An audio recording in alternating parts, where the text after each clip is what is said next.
Chapter 2997. Ji Tianxing's temperament was relatively straightforward. After meeting with the third prince, he did not beat around the bush and went straight to the point. Unexpectedly, the third prince was even more straightforward than him and directly threw out a heavy bomb. Even though Ji Tianxing's state of mind was as steady as Mount Tai and his state of mind was as still as an ancient well, he could not help but frown. This is too sudden. Ji Tianxing frowned and said in a dignified tone, "All these years, the three princes have been secretly competing for the throne. This is also known by the high-level forces and powerhouses. Everyone understands the monarch's attitude. He wants to observe for a few more years to see the talents and characters of the three princes before making a decision." But why did the monarch suddenly announce the result?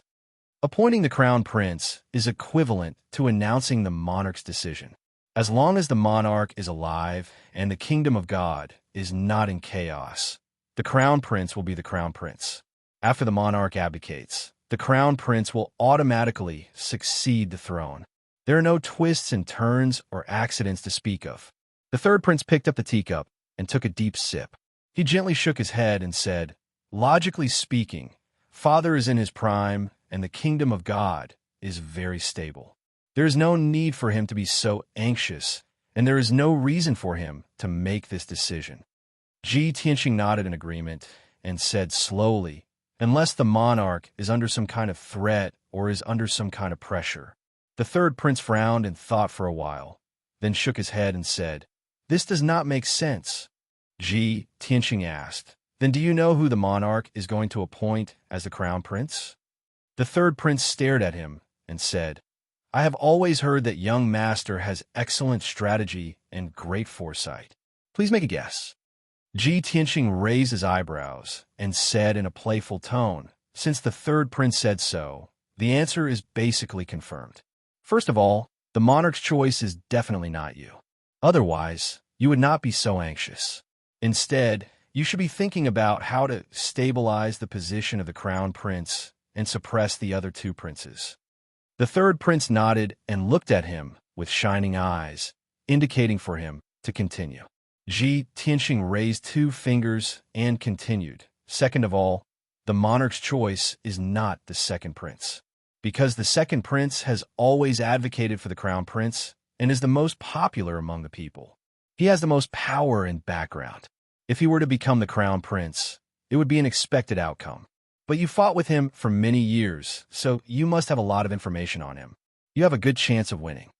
Hearing this, the third prince narrowed his eyes, a look of deep shock flashing through his eyes.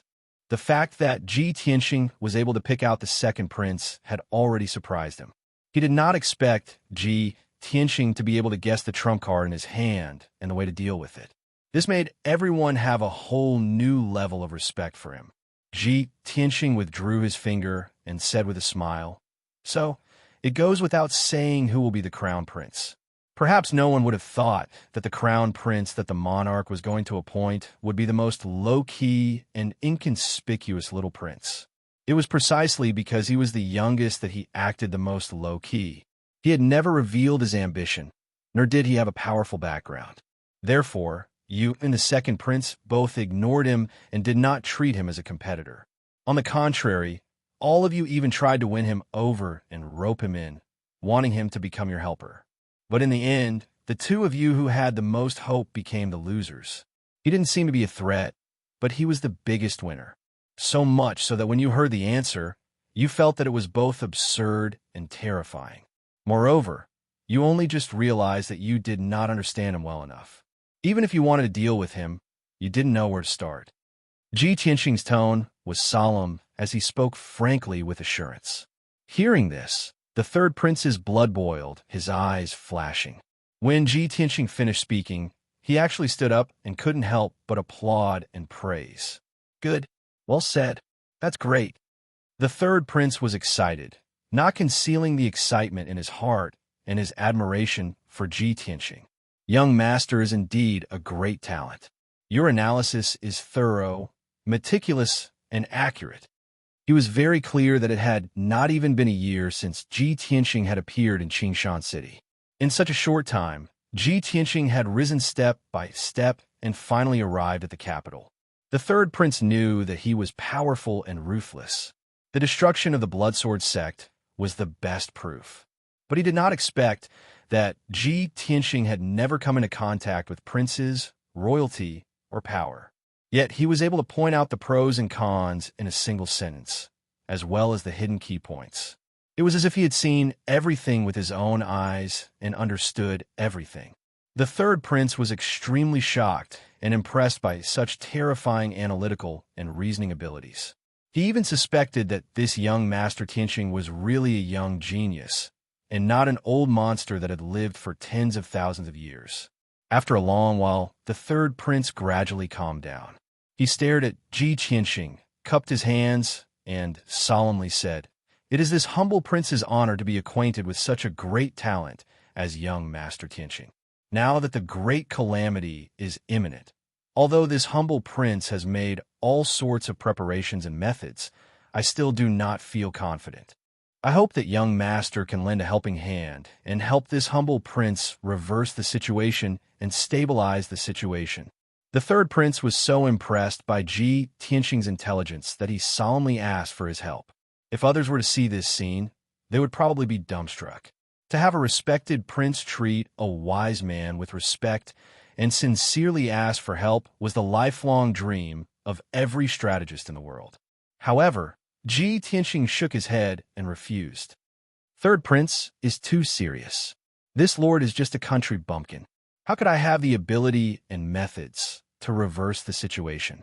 The third prince thought he was being modest, so he bowed again and said sincerely, "Young master's talent and learning are obvious to all the princes and great sections. This humble prince sincerely invites young master to assist me and is willing to make you the chief of staff.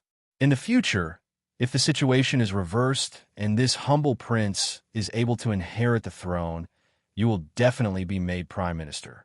This is this humble prince's promise to you." The third prince's words were powerful and sonorous. If it were any other divine monarch, they definitely would not be able to resist this temptation, let alone refuse the third prince's sincerity. However, Ji Tianqing still shook his head and said with a chuckle, "Third prince misunderstands. This lord is just a passerby who yearns for unfettered freedom and will not be reluctant to part with the mortal world. As for your country's struggle for the throne, in the end, it has nothing to do with this lord. No matter who becomes the crown prince and who inherits the throne, it is the Duanmu family's business." Since Ji Tianqing had already made it so clear, the third prince naturally knew that his mind was set and that it would be very difficult to change it. However, the third prince was still very unwilling. He frowned and thought for a moment, then said sincerely, "Young Master Tianqing, this king has also heard Patriarch Ning say that you have a free and easy personality and yearn for freedom. Now that you have refused this king's invitation, it is within expectations. However, you must know that you and second royal brother have already formed a deep enmity that is very difficult to resolve. The Bloodsword sect is also the fifth prince's arm, but it was also destroyed by you.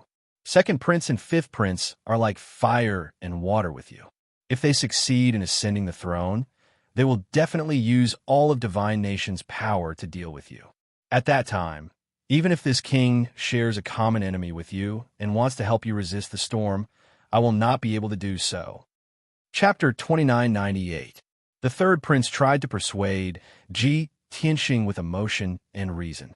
Not only did he play the emotional card, but he also explained the pros and cons and deduced the future situation. If it was anyone else, they would not reject him. However, Ji Tianqing had always been amenable to coaxing, but not coercion. He was not afraid of how unreasonable, domineering, or cruel the opponent was.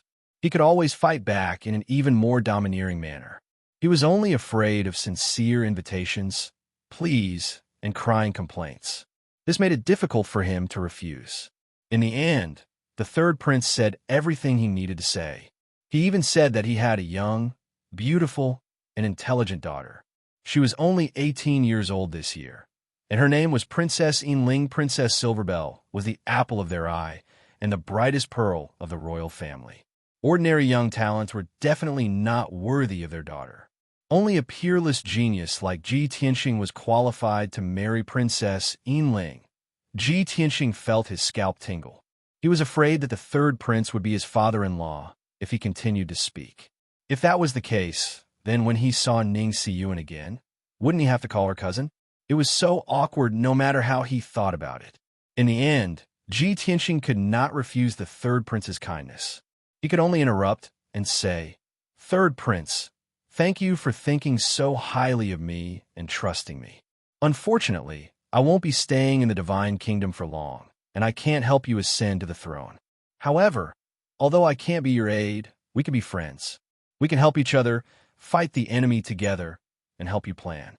Hearing this, the third prince felt much better. Although it was very regretful that Ji Tianxing could not be used by him and become a general under his command. He knew very well that a genius like Ji Tianxing might not be someone he could control. It was already a good result for them to be friends, watch out for each other, and help each other. Therefore, the third prince cupped his hands and bowed to Ji Tianxing, sincerely thanking him. Ji Tianxing hurriedly returned the bow. The two of them exchanged a few pleasantries before sitting down to chat. Without talking about government affairs or important matters, the atmosphere became much more relaxed. The third prince took the initiative to ask, "If this king is not wrong, young master, you came to the capital this time for the divine blood ceremony, right?" "That's right." Ji Tianxing did not hide it. The third prince smiled faintly and said, "With young master's strength, winning the championship in the martial art competition is already a foregone conclusion. However, the rules of the martial arts competition were complicated. They had to be selected layer by layer, and it would take a long time. This king will arrange for you to enter the top 20 and participate in the last few rounds of the competition. This will save you a lot of trouble." This was a classic example of under-the-table manipulation.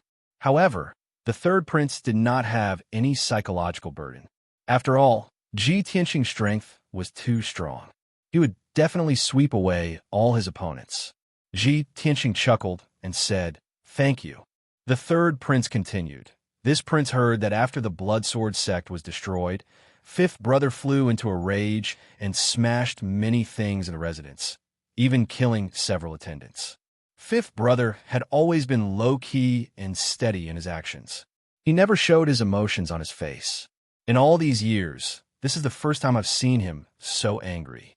It's easy to imagine that before you even arrived at the capital, he was already plotting how to get rid of you. After a pause, he continued, "There's also second brother. Although you don't have any direct enmity with him, he's the Princess of Skywind. However, Princess Tianfeng was his most trusted subordinate. She was also the most important chess piece in his network of forces in the north.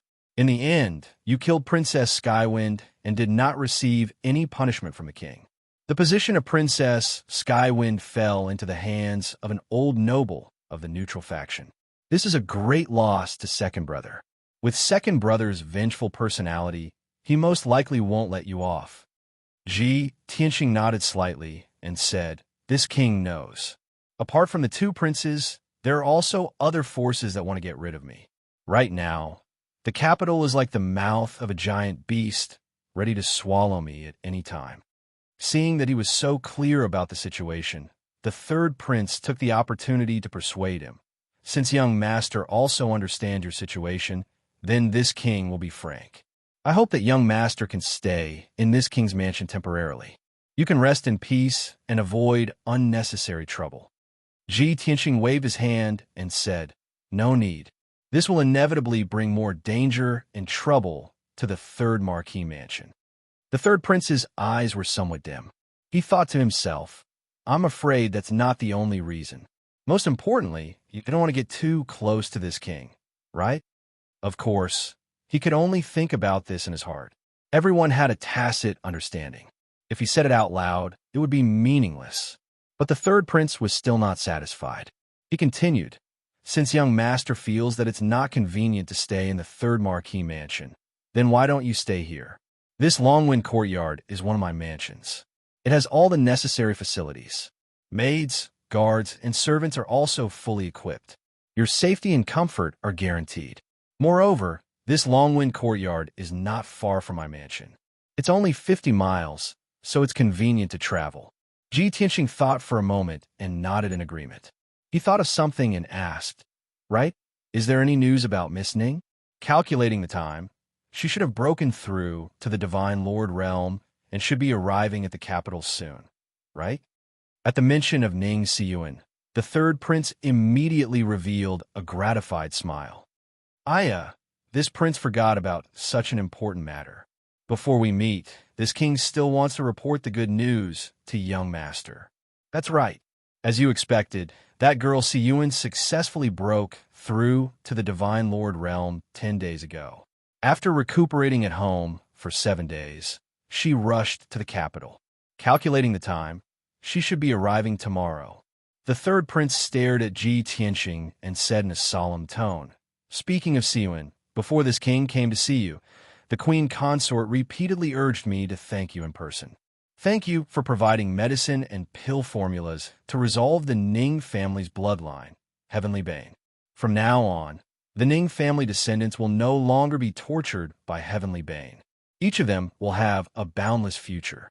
Not only did you save the Ning family from calamity, but you also sent the Ning family from hell to heaven, giving the Ning family a chance to soar. To the Ning family, you are a great benefactor of immeasurable merit. The Ning family descendants will forever remember this in their hearts. The queen consort has often said that when you come to the capital, she will definitely hold a banquet to welcome you." Ji Tianxing smiled and nodded, his tone indifferent as he said, "It's just a small matter, not worth mentioning." He wasn't bragging, but it really wasn't difficult for him. The third prince was even more shocked. He laughed heartily and said, "A genius is a genius, indeed different from the rest. The heavenly bane that has troubled the Ning family for thousands of years is just a small matter to you. This is the difference between us. To say something presumptuous, this king sometimes fantasizes that this king can be as extraordinary as young master. Even if I have to give up the throne and the identity of a prince, I am willing to do so." Ji Tianxing only smiled slightly and didn't comment. However, the voice of the burial of heaven sounded in his mind and said disdainfully, "This guy really knows how to dream. A mere prince and monarch in exchange for the soul of a divine king? Ha! Even the great Yin Empire's emperor isn't fit to carry our shoes." Chapter 2999. A person's manner of speech and bearing depended on their status and knowledge. A noble figure like the third prince was naturally at the top of the Bloodfire divine kingdom. But in front of Ji Tianxing and the burial of heaven, he was still a frog at the bottom of the well. How could a divine lord who had never walked out of the great Yin Empire know the vastness of the Tianbei region, the vastness of the boundless heaven continent, and the vastness of the divine realm? Ji Tianxing definitely would not refute the third prince. That would be losing his bearing. The small talk was over. The third prince exhorted Ji Tianxing again before he took his leave. Of course, he left quietly. Ji Tianxing stayed in the Longwind court temporarily and left the secret room to enter the main hall. He used his divine sense to observe the entire house. Being vigilant in times of peace was his habit. Not only did he have to understand the layout of the Longwind court and the distribution of people, but he also had to understand the strength of the array defense. In a short moment, he observed clearly. The Longwind court, with a radius of 10,000 feet, was enough to accommodate a large family of several thousand people. But there were only 400 people living here. Among them, 300 were guards, and more than 100 were servants and maids. 2 monarch high-grade great arrays enveloped the entire house. The guards were divided into 3 teams, patrolling in shifts, day and night. On the surface, the Longwind court's defensive power was not weak. It was difficult for ordinary people to sneak in. But Ji Tianxing was clear that this could not stop a high divine lord at all. He was about to personally take action and modify the 2 great arrays. At this time, a white-bearded old man in a purple robe and a square turban hat brought 4 experts into the main hall. Old man Lai Fu pays respect to young master.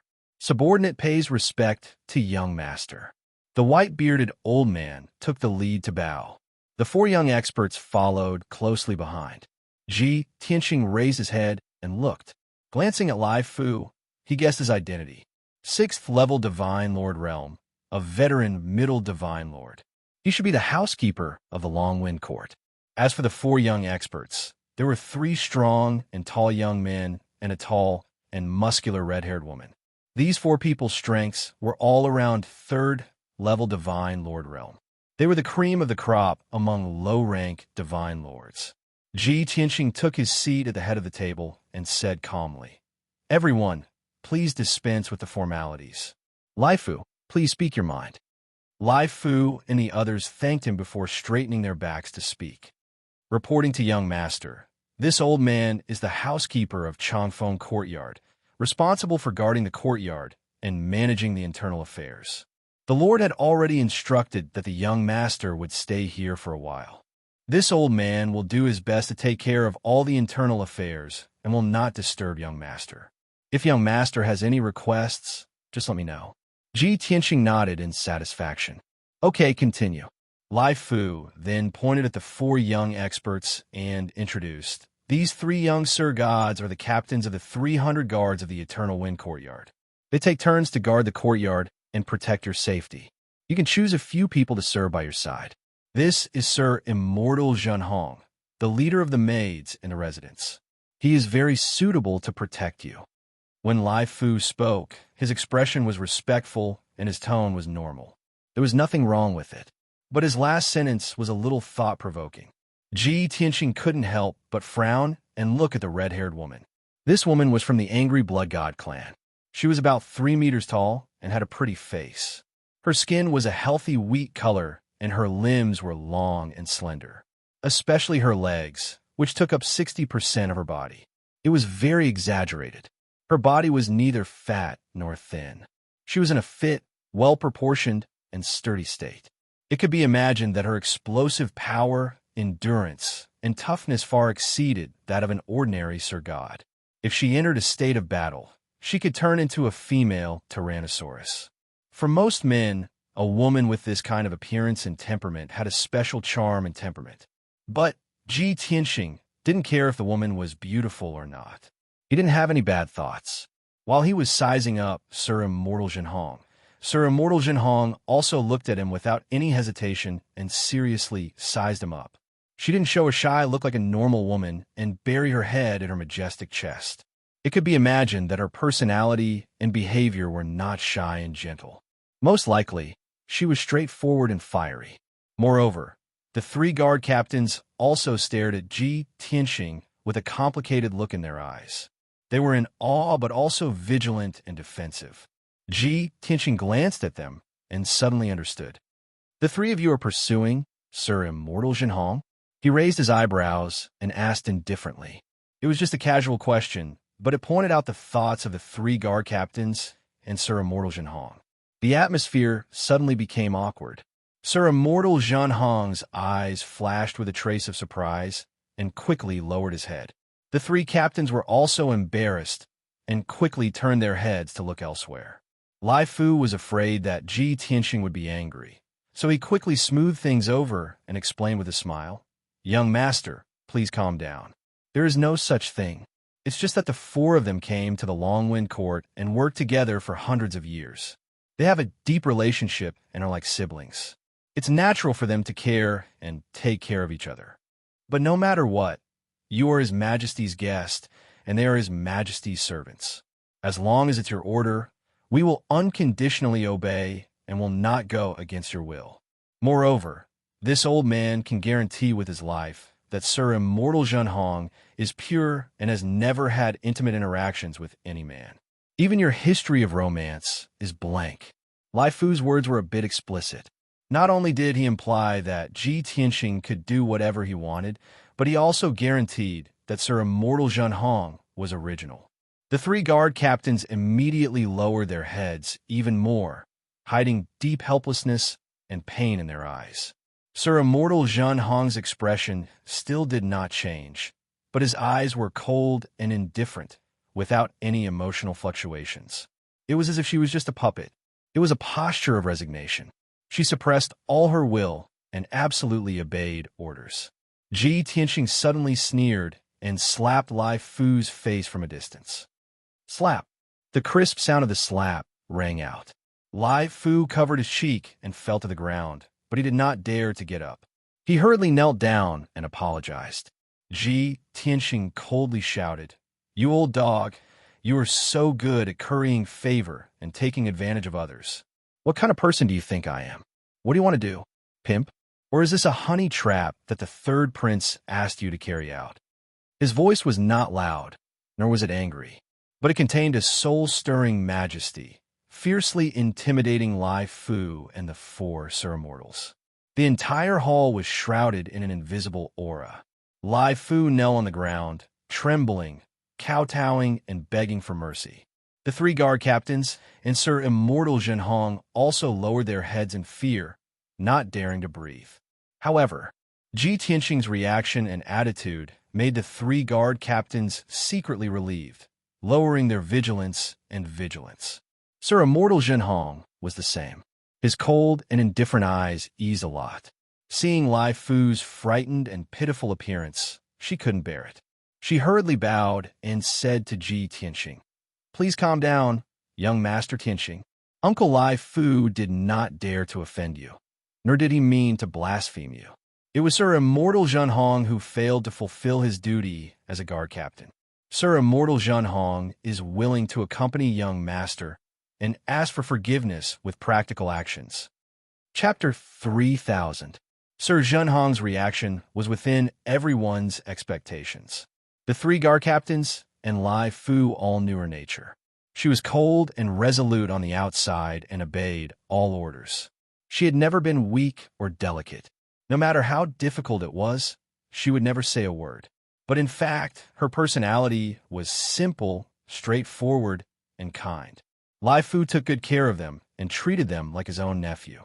The four of them were also very respectful to Lai Fu and always called him uncle. Sir Zhenhong didn't want Lai Fu to be punished, so he offered to serve Ji Tianqing. Using practical actions to atone for his sins was a very obvious hint.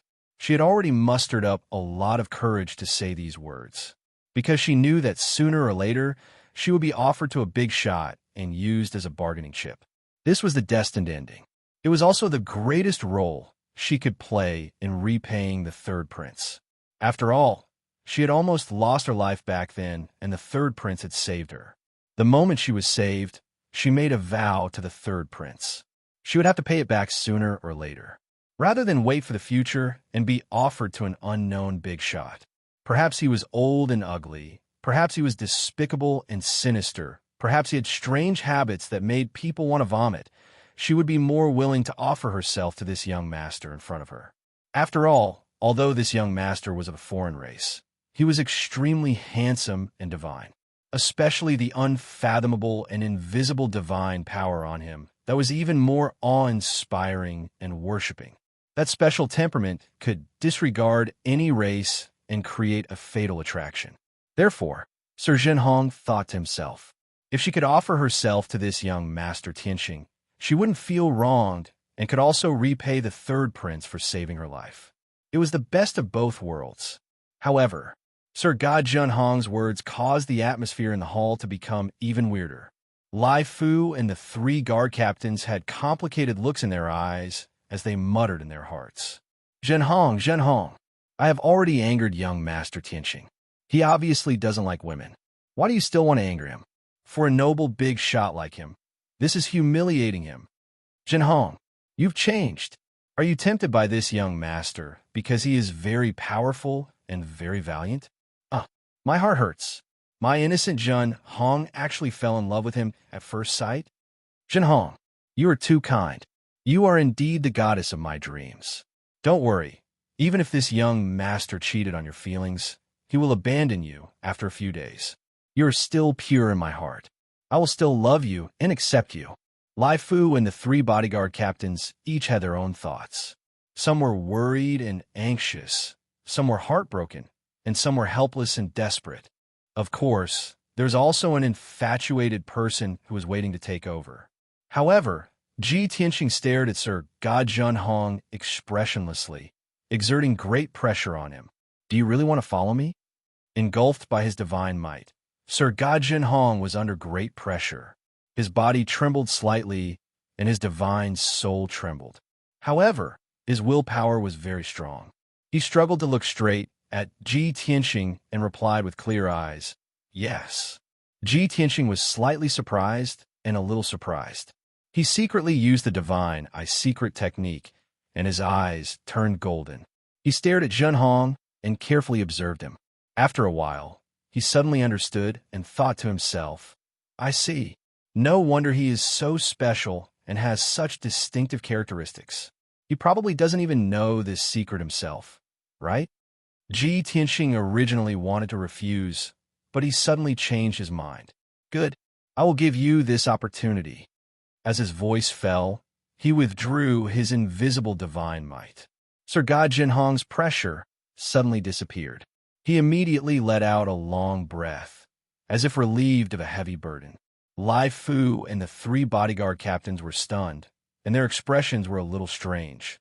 Of course, the 4 of them muttered in their hearts. Young Master Tianxing just acted like he didn't get close to women and spoke righteously. Why did he accept Zhen Hong's service in the blink of an eye? Could it be that he didn't notice Zhen Hong's special temperament before and was attracted to him again, just now? Zhen Hong, this boy is too hypocritical. You were fooled.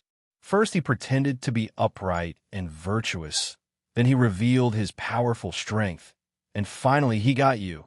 This was the most common technique used by noble young masters to pick up girls. Zhen Hong, you are too naive. I am very disappointed in you. Although the result made me very sad, my infatuation will not change. After you are hurt and abandoned by him, I will accompany and comfort you for the rest of my life." Unlike the 4 men, Sir Gajin Hong didn't have so many thoughts in his mind. After she calmed down, she hurriedly bowed and said, "Thank you for your kindness, young master." Ji Tianxing didn't say anything more.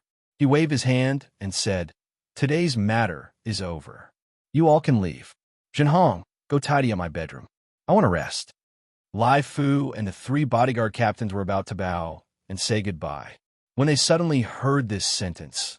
Their expressions changed and their hearts thumped. It can't be right. It's only noon, and he asked Zhen Hong to serve him in bed, tidy up the bedroom, and rest in the daytime? This boy is really impatient. The ancients didn't deceive me. The more serious a person looks on the surface, the more dirty and unrestrained his heart is. The 3 bodyguard captains' hearts seemed to have been trampled by 10,000 alpacas. Lai Fu also had a complicated mood. He hurriedly left the hall. Sir Gajun Hong said yes, and went to tidy up the bedroom with a restless mood. Only Ji Tianxing was left in the hall. Silence was restored. Whoosh! A white light flashed. White Dragon, who couldn't bear the loneliness of cultivation, appeared beside Ji Tianxing. He looked outside the hall and saw the backs of the 3 bodyguard captains leaving, revealing a playful smile. "Master, I dare to bet that those 2 guard captains definitely regard you as a mortal enemy. In their minds, you are about to put a hat on them, and grassland will grow on their heads." Ji Tianxing looked indifferent, frowned, and asked, "Why are there 2 and not 3? White Dragon laughed even more mockingly and said in a playful tone, "That's because the 3rd bodyguard captain is a bootlicker. He would rather take over and continue to bootlick her." Speaking of this, he shook his head sympathetically and sighed. "Unfortunately, that boy hasn't heard a word. A bootlicker has nothing." Ji Tianxing glanced at him and said with a dignified expression, "You don't cultivate all day. Why do you talk so much nonsense? You can't bear the loneliness and don't want to cultivate?" White Dragon smiled and said, "Sure enough, I can't hide from Master's discerning eyes. Recently, I've been stuck in the 9th level of the Heavenly God realm and have encountered a bottleneck. Moreover, the 2 Masters' wives are also stuck in the half-step Divine Lord realm. And Junior Sister has also been stuck in the 8th level for a long time. I think that everyone has been cultivating in seclusion for too long, so it's appropriate to relax and strike a balance between work and rest." Ji Tianxing turned to look at him and asked, You mean everyone should stop cultivating and stay in Changfeng courtyard to rest for a while? White Dragon quickly nodded and said, yes. Before, you were always on the move and the situation was very dangerous, so no one mentioned this matter. Now that we are in the capital, it is more prosperous, and you are safe, so it's time for everyone to relax. Chapter 3001. It wasn't that Ji Tianxing hadn't thought about it before, but he already had an answer, and it was no. However, White Dragon had brought it up. Of course, he couldn't ignore it. He still had to ask for everyone's opinion. Moreover, he had always been a loner. This caused some unnecessary misunderstandings between the Ning family, the third prince, Lai Fu, and Zhen Hong. He thought that if Yun Yao and Ji Ku were by his side, they should be able to avoid those misunderstandings. After all, any woman would feel ashamed when she saw Yun Yao and Ji Ku, right? Okay, I'll go to the space-time distortion to see them and ask for their opinions. Ji Tianxing made up his mind. He left the hall with White Dragon and went to the residence.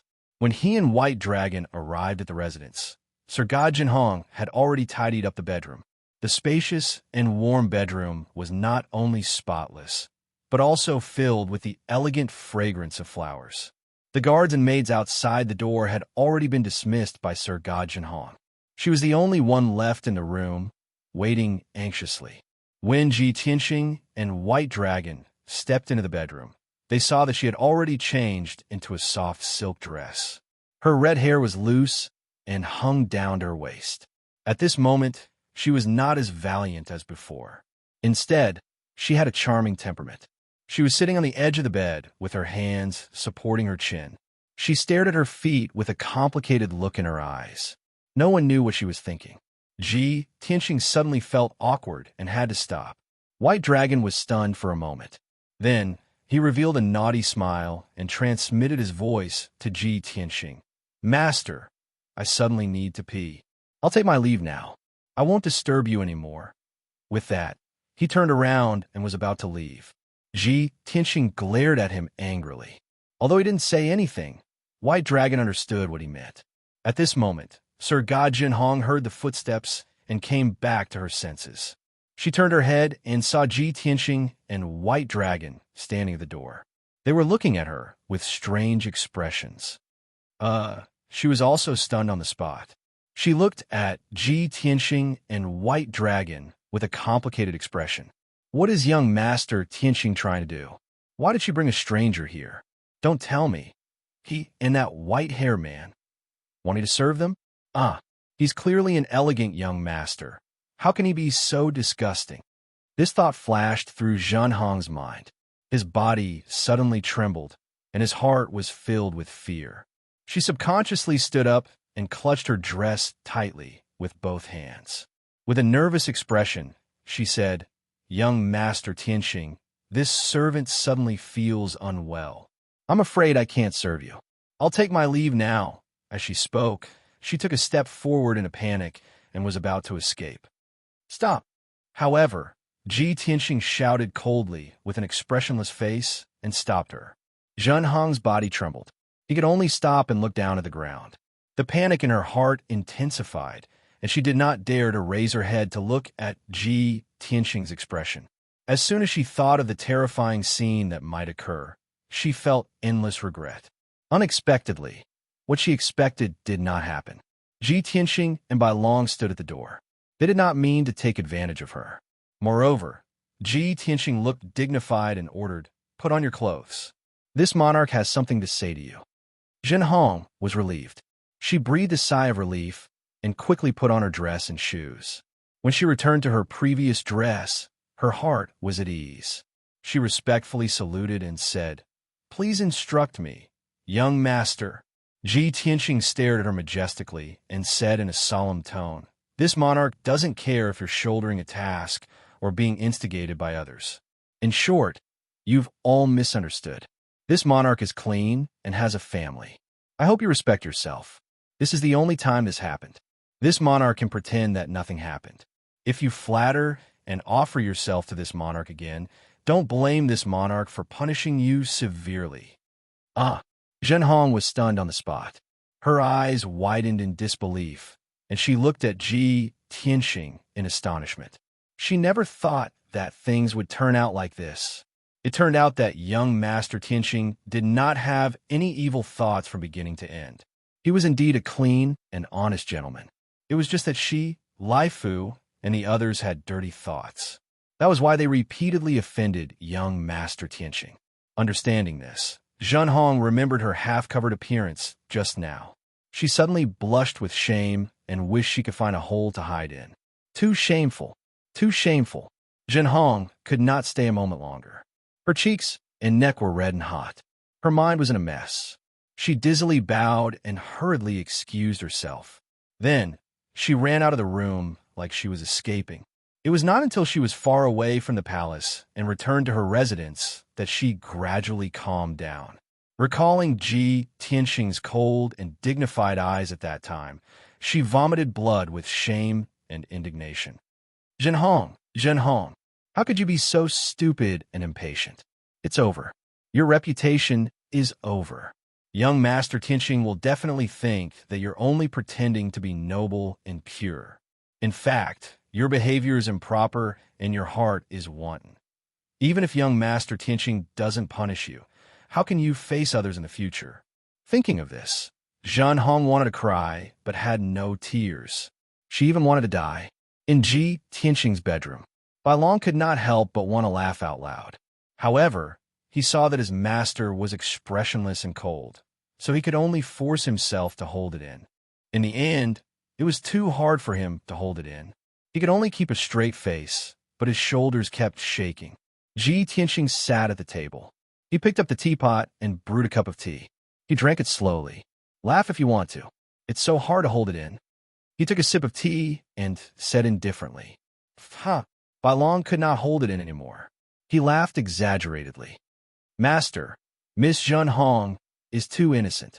You didn't see her expression just now. She was completely stunned. At first, she must have thought of something very evil. She was so scared that her face turned pale. Later, when she realized that she had misunderstood, she was so embarrassed that she wanted to bang her head against the wall. Her whole body turned red, like a cooked prawn. How can there be such a straightforward girl? How can you bear to tease her like this? Why don't you take the opportunity to take her in and fulfill her little wish? Anyway, this disciple will help you keep it a secret. I will never let the two of you know. Ji Tianxing put down the teacup and looked at him from the corner of his eyes. He sneered and said, Is it fun to see her embarrassed? Is it fun to laugh? Ha ha! Extreme joy begets sorrow. Just don't cry in a few days. Bai Long's smile froze for a second. He only felt a chill on his back. He hurriedly asked, Master, what do you mean? Ha ha! Ji Tianxing looked at him and smiled meaningfully. Bai Long was even more panicked. His heart was beating a little faster. He begged pitifully, Master, what are you doing? You won't kill your cutest disciple for Miss Zhen Hong, right? Ji Tianxing smiled, but did not answer. Bai Long's heart was in turmoil. He became more and more panicked.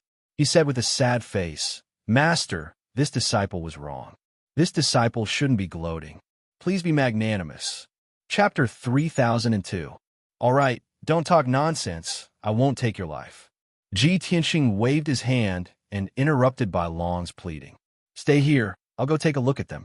After that, he handed the God Pagoda over to Bai Long for safekeeping. Then, he entered the 6th level of the God Pagoda. After flying for a while in the distorted space, he found Yun Yao and Ji Ku. Both of them weren't in closed-door cultivation and were sitting together drinking tea and chatting, exchanging their insights on cultivation.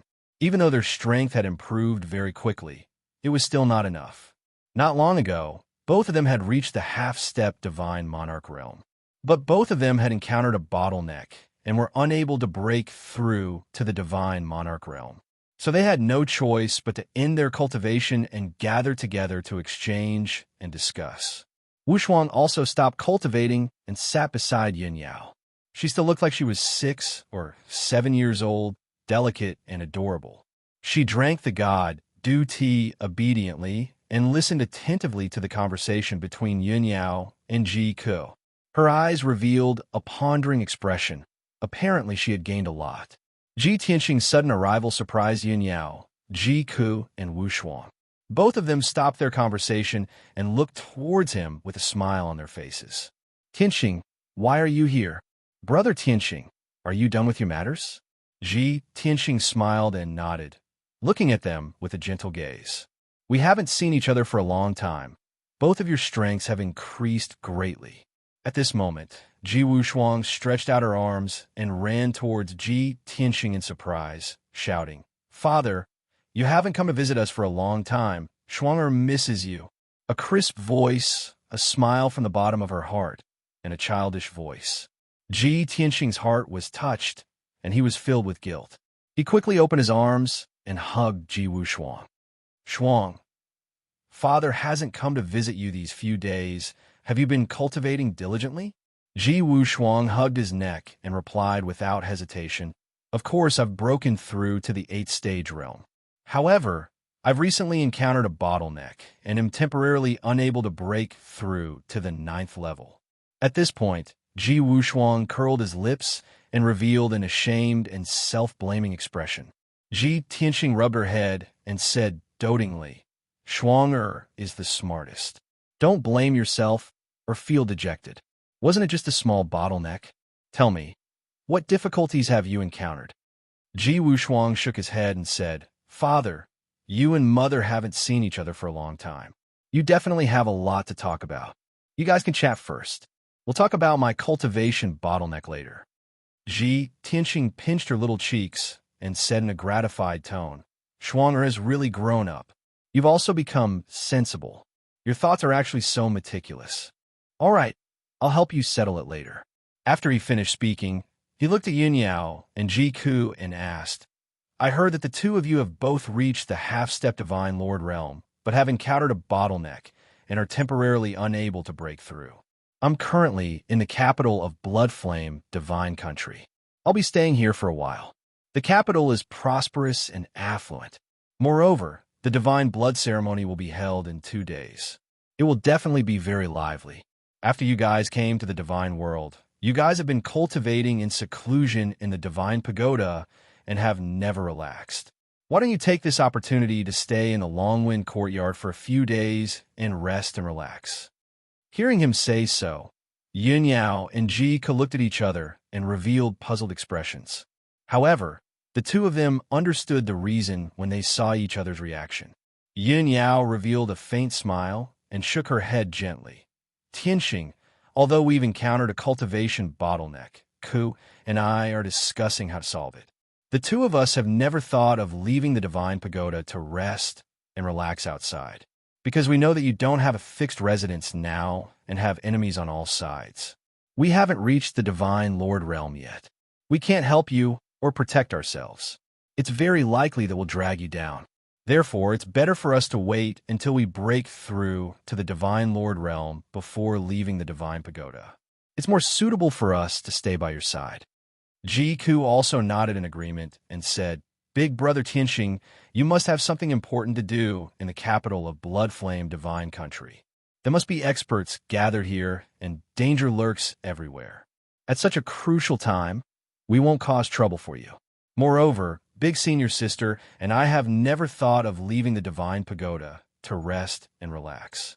Who told you all this? It must be that fellow Little White again, right? Oof. This fellow has a lot of tricks up his sleeves. Ji Ke pretended to be angry and frowned, scolding White Dragon. In the bedroom, White Dragon, who was holding the Divine Pagoda and waiting quietly, sneezed inexplicably and felt a chill on his back. Although he didn't know what Ji Tianxing and Yin Yao talked about, he had a premonition. However, he had a bad premonition that he was going to be scolded again. Ji Tianxing helped White Dragon to smooth things over. He smiled and shook his head, saying, It has nothing to do with White Dragon. I'm just worried that you'll feel depressed and bored after being in seclusion for a long time. However, Ji Ke didn't believe him. She chuckled and said, Big Brother Tianxing, don't make excuses for Little White. It must be that he can't stand the loneliness and wants to go out to play. That's why he's using us as an excuse. Ji Tianxing didn't comment and quickly changed the topic.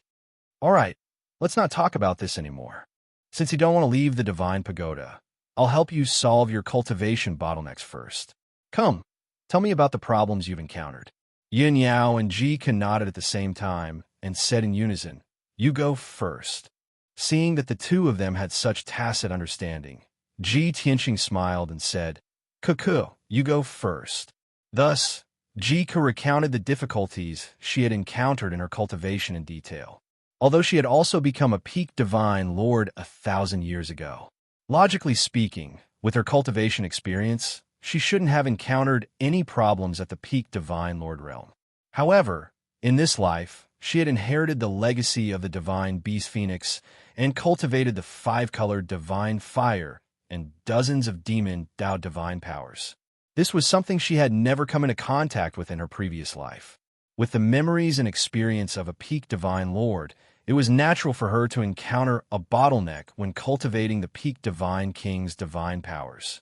Fortunately, after she told him all the problems, Ji Tianqing only used 15 minutes to find the corresponding solution in his memory. For problems that could be solved according to the symptoms, he directly said the solution. For problems that couldn't be solved directly, he could also beat around the bush, hint, and enlighten Ji Ke. In this way, Ji Ke saw the clear sky through the clouds and immediately came to a realization. The problems that were difficult to solve previously were immediately solved. The hazy and vague concepts in the past also suddenly became clear. Ji Ke's problem was solved, and she became full of confidence. She was confident that she could break through the bottleneck and reach the first level of the Divine Lord realm within 10 days. Ji Ke's problem was solved. It was Yun Yao's turn to talk about the problem she had encountered, as well as the obscure and uncertain perplexities. Originally, she had fused with the 6 divine pearls and awakened most of Goddess Yaoguang's memories. However, what she was currently cultivating was Goddess Yaoguang's divine Dao inheritance, which were all top-notch divine powers and consummate skills. However, there were still some missing memories in her divine soul, and the most important memories had not been awakened. This caused her to occasionally encounter difficulties when comprehending the divine Dao and cultivating king-level divine powers and secret techniques. Chapter 3003. Ji Tianqing listened to Yun Yao's question seriously. It took him 4 hours to come up with a solution. Of course, he had a way to solve most of the problems. He didn't have a targeted and definite solution to some of the problems.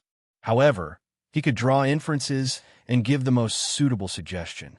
As long as Yun Yao tried a few more times, she would definitely be able to solve all the problems. Just like that, Yun Yao's cultivation problem was solved. She was also full of confidence and anticipation that she would be able to break through to the Divine Lord realm in a few days. Ji Tianqing solved their cultivation bottlenecks. Finally, he looked at Ji Wushuang, who was in his arms, and was about to ask her what problem she had encountered. Unexpectedly, Wushuang was lying on his shoulder, quietly in a daze. Her delicate little face revealed a thoughtful expression, as if she was thinking about something. There was also a hint of melancholy in her big, clear eyes. Ji Tianqing, Yun Yao, and the others immediately saw the problem. "Shuang, what are you thinking about?" "All right, Shuang, I didn't say anything for such a long time just now." She was very quiet. I can see that Shuang has something on her mind. Ji Wushuang came back to her senses and quickly shook her head when she saw the 3 pairs of concerned eyes. "I'm fine. Don't worry and don't guess blindly." She pouted and revealed an innocent smile. However, she was still young and too innocent. How could she hide it from Ji Tianqing, Yun Yao, and Ji Ke? Ji Tianqing looked at her lovingly and scratched her little nose with his finger. He asked, "Shuang, what were you thinking about just now? Tell Dad and Mom? Do I really have to tell them?" Wushuang looked up at Ji Tianqing. She still wanted to keep her little secret and didn't want to reveal it. However, Ji Tianqing, Yun Yao, and the other 2 said firmly, "Of course. If there's anything that makes you unhappy, you must tell us. Shuang, be good. Tell us." Ji Wushuang hesitated for a moment before whispering, "Father, I want to see what the God realm is like." Her voice was very soft and lacking in confidence. After she finished speaking, she lowered her head, not daring to look at her parents' reaction. She expressed her wish carefully, but she was worried that it would cause trouble for her parents or that she would be rejected. Back then, she was born in the five elements world of the lower planes. However, ever since she was born, she spent 95% of her time cultivating in the divine pagoda. The only people by her side were her mother, Ji-Ku, Qianyu, and Black Dragon. Only Ji Tianqing had left the divine tower to participate in the battle before he conquered the major galaxies and destroyed the heaven-punishing race. After everyone ascended to the god realm, she never left the god pagoda. What exactly was the legendary eternal god realm like? She didn't know that she didn't even have a vague shadow in her heart. She couldn't even begin to fantasize, even though she knew that her parents did not allow her to leave the pagoda in order to protect her. Letting her cultivate in the distorted space-time was also to let her grow faster. However, she was only a young girl after all. Her temperament was very pure and simple. She also longed to leave this cold and dark space and see the outside world. Blue sky, white clouds, green water, green mountains, and hundreds of flowers, these things that couldn't be more ordinary, were very distant to her. However, she was too obedient and sensible. She had always hidden her true thoughts in the bottom of her heart and did not express them. Now, for the first time, she expressed her wish to her parents. It was inevitable that she would feel uneasy. Ji Tianqing, Yun Yao, and Ji-Ku immediately quieted down. The three of them looked at each other. Their expressions became complicated. Their eyes were filled with self-blame and guilt. This was because they had guessed Wu Shuang's thoughts. They also understood their own negligence. The atmosphere was a little heavy. Wu Shuang pursed her lips and hugged Ji Tianqing's neck. She comforted him softly. "Father, I'm sorry. I'm not sensible. Don't be troubled. I was just saying, you don't have to take it seriously." His daughter was so smart, obedient, and sensible. Ji Tianqing felt even more guilty and distressed. He stretched out his hands and cupped Wu Shuang's cheeks. He said in a serious tone, "Wu Shuang, it's us who have let you down. We neglected your feelings. Although you are the apple of our eye and the smartest and most adorable child in the world, we owe you. But we owe you. We couldn't let you have a normal childhood like other children. I promise you that I will take you out of the God Pagoda and see what the God Realm is like." Ji Tianqing made a solemn promise. A faint smile appeared on Wu Shuang's little face. Her eyes were filled with gratitude. She was about to speak when Yun Yao quickly shook her head and refused. She persuaded, "Wu Shuang, it's true that we owe you. However, we still have many opportunities to make up for it in the future. However, right now, your father is in a dangerous situation. He can't accompany you for the time being." Ji-Ku also held Wu Shuang's little hand and persuaded, "Wu Shuang, please be considerate of your father one more time. After this matter is over, let him make it up to you, okay?" The smile on Wu Shuang's little face gradually faded. A trace of disappointment flashed through her big, clear eyes. However, she nodded obediently and said, "Okay." Ji Tianqing's heart ached when he saw this. He couldn't bear it and said in a firm tone, "Yao Yao, Cuckoo, stay in the God Pagoda and cultivate. Break through to the God Monarch realm. I will bring Wu Shuang to the Longwind Courtyard for a few days and play in the King City for a few days. No matter what, even if the Bloodfire Divine Kingdom changes its monarch, it's not as important as me accompanying my daughter. No matter what danger there is, I will protect Wu Shuang well." It's decided. Since he had already made up his mind, Yun Yao and Ji-Ku wouldn't object anymore. Ji Wu Shuang raised her head and looked at her father. Her thin lips were tightly pursed, and her big clear eyes were covered with a layer of mist. Ever since she was born, she had spent very little time with her father. In her impression and cognition, her father had always been cold and dignified. Only today did she know that her mother didn't lie to her. Her father was indeed the most domineering expert who loved her the most. Having a father who doted on her so much and was so powerful and domineering was her greatest pride. However, the only regret was that her brother wasn't by everyone's side. If her parents could go to the Dragon Realm as soon as possible and rescue her brother, how great would it be if the family could be reunited? Wu Shuang prayed silently in her heart. Ji Tianxing reminded Yun Yao and Ji Ku before leaving the God Pagoda with Wu Shuang. Yun Yao and Ji Ku collected their thoughts and hurriedly went into seclusion to cultivate. Both of them secretly made up their minds to break through to the God Monarch realm as soon as possible. At that time, they would be able to accompany Ji Tianxing and help him take care of Wu Shuang. That way, Ji Tianxing could also concentrate on handling matters and dealing with crises. Swoosh! A white light flashed, and Ji Tianxing brought Wu Shuang back to the room. Chapter 3004. Seeing Ji Tianxing and Ji Wu Shuang appear, Bai Long was startled. He returned the divine pagoda to Ji Tianxing and asked doubtfully, "Master, you only brought junior sister out to play? What about the two mistresses? Don't they plan to come out for some fresh air?" Ji Tianxing shook his head and explained, "I helped them solve the bottleneck. They want to cultivate in seclusion and break through to the Divine Lord realm as soon as possible." "I see." Bai Long quickly nodded, indicating that he understood. Ji Wushuang stared at Bai Long and pouted. "Cuckoo, mother didn't guess wrong. It was senior brother Bai who made the decision on his own and used mother as an excuse." Bai Long was embarrassed. He explained with a smile, "Little junior sister, you've wronged me. I'm just being nice. You see, the two mistresses are so bored cultivating. They should come out to relax, right? And you, if I didn't remind Master, would you come out to play?" Wu Shuang thought for a moment, and it seemed to be reasonable, so she didn't argue with Bai Long anymore. Bai Long successfully fooled his junior sister, and he snickered in his heart, secretly rejoicing. Ji Tianxing saw clearly, but he didn't point it out and was too lazy to pay attention to Bai Long. He held Wu Shuang's little hand and said gently, "Wu Shuang, this is where Father is currently staying, called Changfeng Courtyard. Let's go. Father will take you around the manor first." Ji Wu Shuang quickly nodded, her little face revealing a happy smile.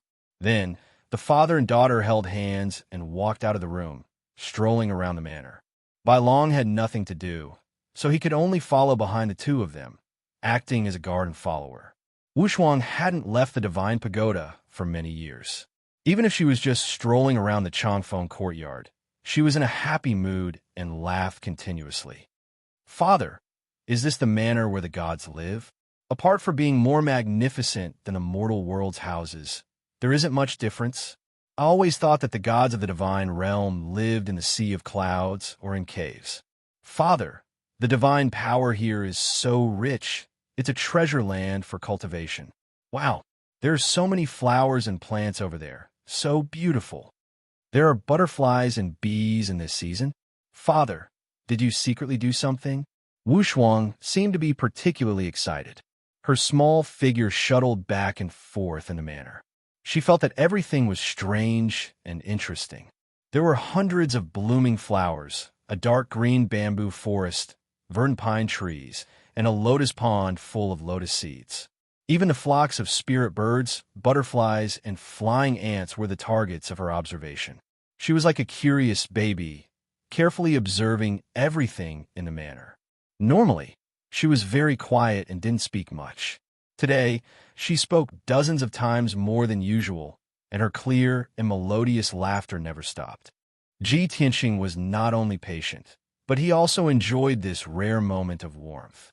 He followed closely behind Wu Shuang and patiently answered all her questions.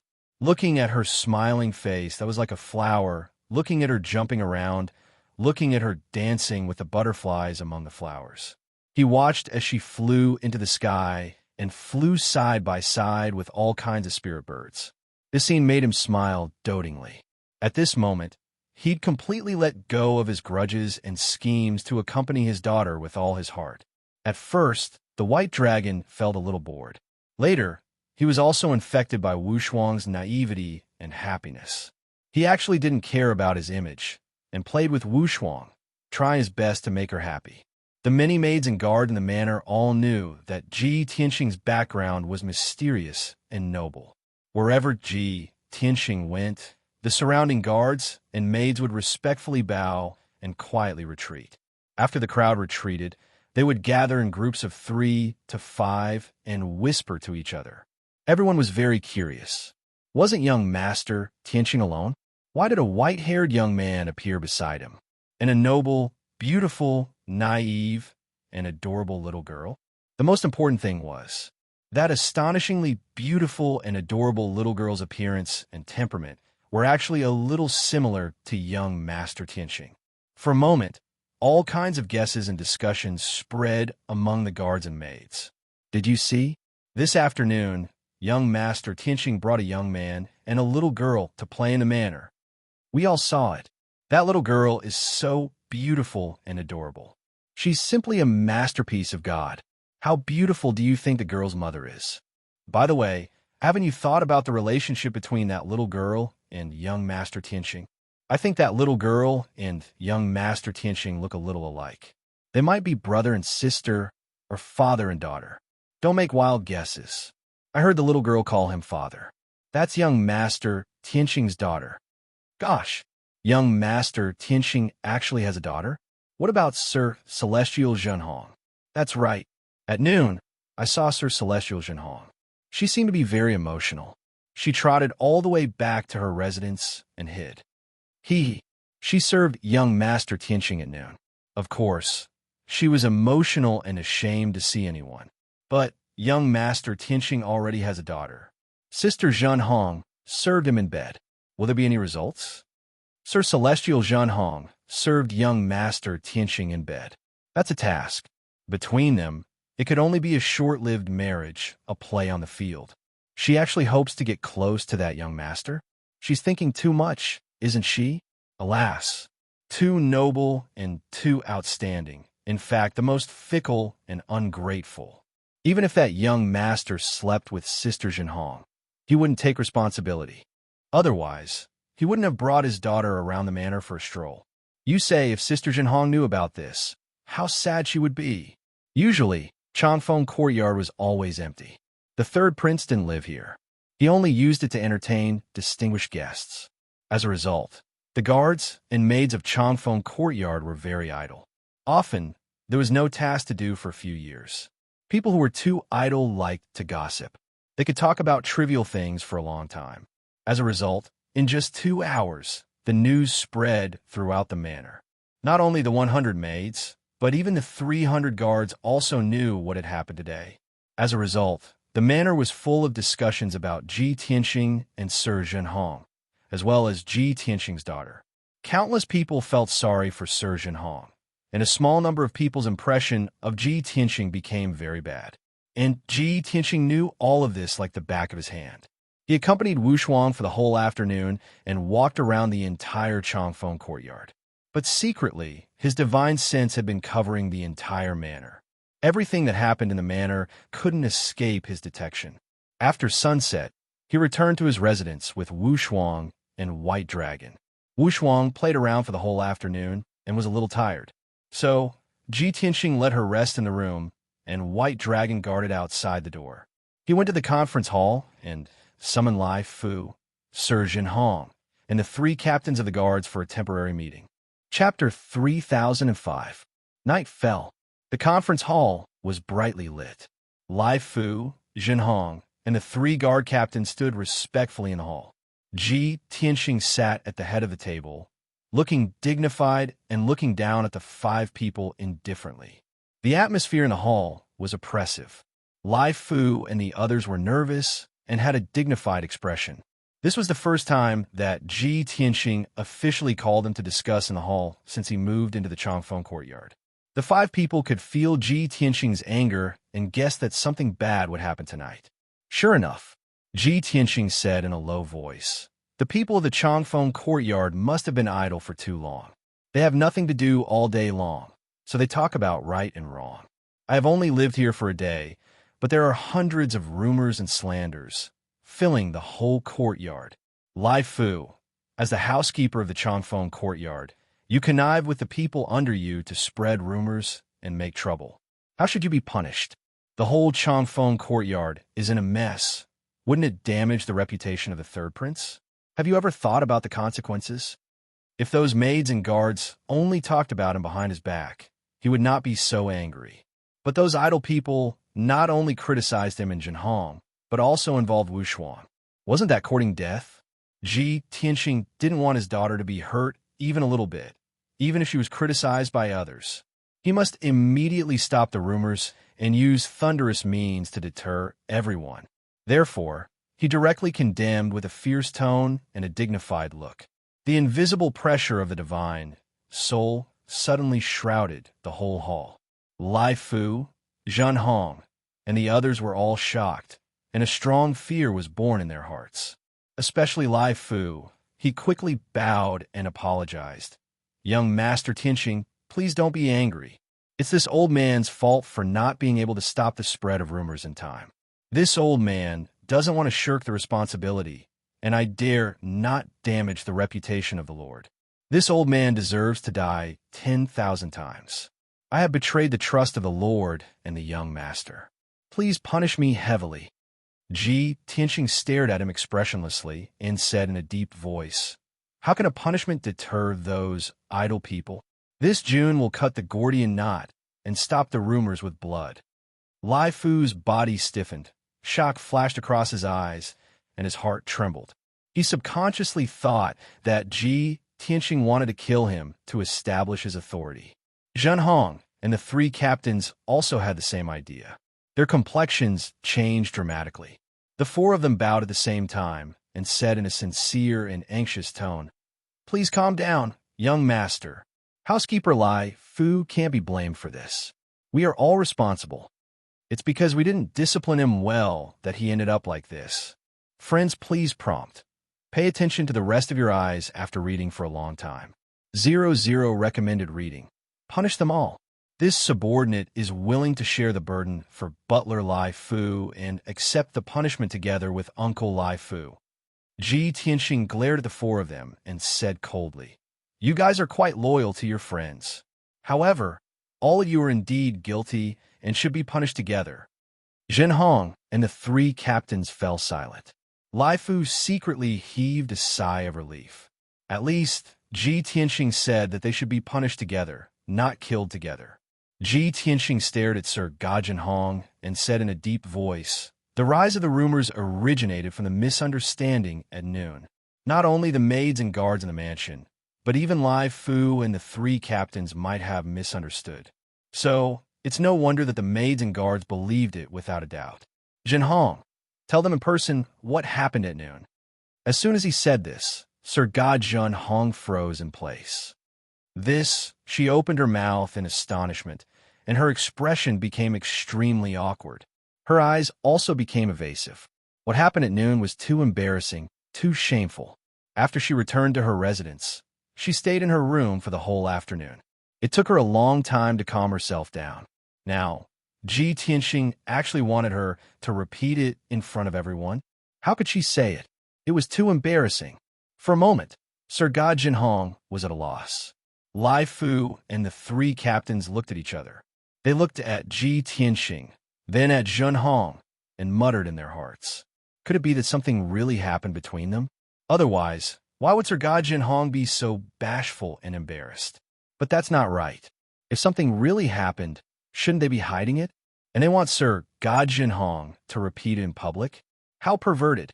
Thinking of this, the expressions of Lai Fu and the three captains changed again. At this time, Ji Tianxing shouted in a dignified tone, "Zhen Hong, the matter is clear and clear. Since you didn't do anything wrong, why can't you say it?" Zhen Hong took a deep breath and finally made up his mind. Then he said, "Sir Gajin Hong's life was given to me by His Majesty. This kindness must be repaid sooner or later. Unfortunately, Zhen Hong's strength is too low to help His Majesty. The only use and value it had was that it was a rather decent body. Therefore, the government of Zhen Hong has long determined that friends, please prompt. Pay attention to the rest of your eyes after reading for a long time. 00 recommended reading. Yes, I will offer myself at the right time to help Master solve his problems." Today, he met young Master Tianxing, who was an honored guest of the Lord. Moreover, the Lord had specially arranged for the young master to stay here. I took it as a sign from the Lord, and decided that the time had come to repay the Lord. Similarly, Uncle Lai Fu also thinks the same, which is why he took the initiative to bring up that matter. Zhenhong spoke expressionlessly and calmly. He had completely abandoned his sense of shame and guilt, as if he was talking about someone else. Only in this way would she be able to clearly explain the cause and effect of the matter. Lai Fu and the three Imperial bodyguard captains listened quietly and nodded in agreement. After all, what Zhenhong said was also what they were thinking. Zhenhong continued. At noon, the young master ordered Zhenhong to tidy up the bedroom and said that he wanted to rest later. Zhenhong's misunderstanding deepened. After helping the young master tidy up the room, I took off my outer clothes, sat at the head of the bed, and waited for the young master. No matter how strong her willpower was, she had already made sufficient preparations. When talking about this matter, she was still blushing with shame. Her whole body was red and boiling, and her voice was trembling and intermittent. Lai Fu and the three Imperial bodyguard captains were also extremely embarrassed. They wanted to raise their hands to support their foreheads. Ji Tianxing said expressionlessly, "No need to describe the details. Continue to talk about the matter." Zhenhong breathed a sigh of relief. Her shame and indignation were slightly reduced. She continued, but it turned out that Zhenhong misunderstood. Not long after, young Master Tianxing came, followed by his entourage.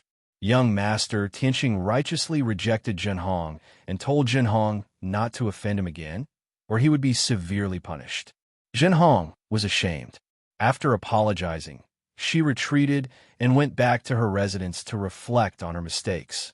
Zhenhong finally finished talking about the matter. She let out a long sigh of relief. Lai Fu and the three Imperial bodyguard captains also endured the awkwardness and listened to the end. A big stone hanging in their hearts finally fell. Fortunately, the thing they expected didn't happen. Everything was a misunderstanding.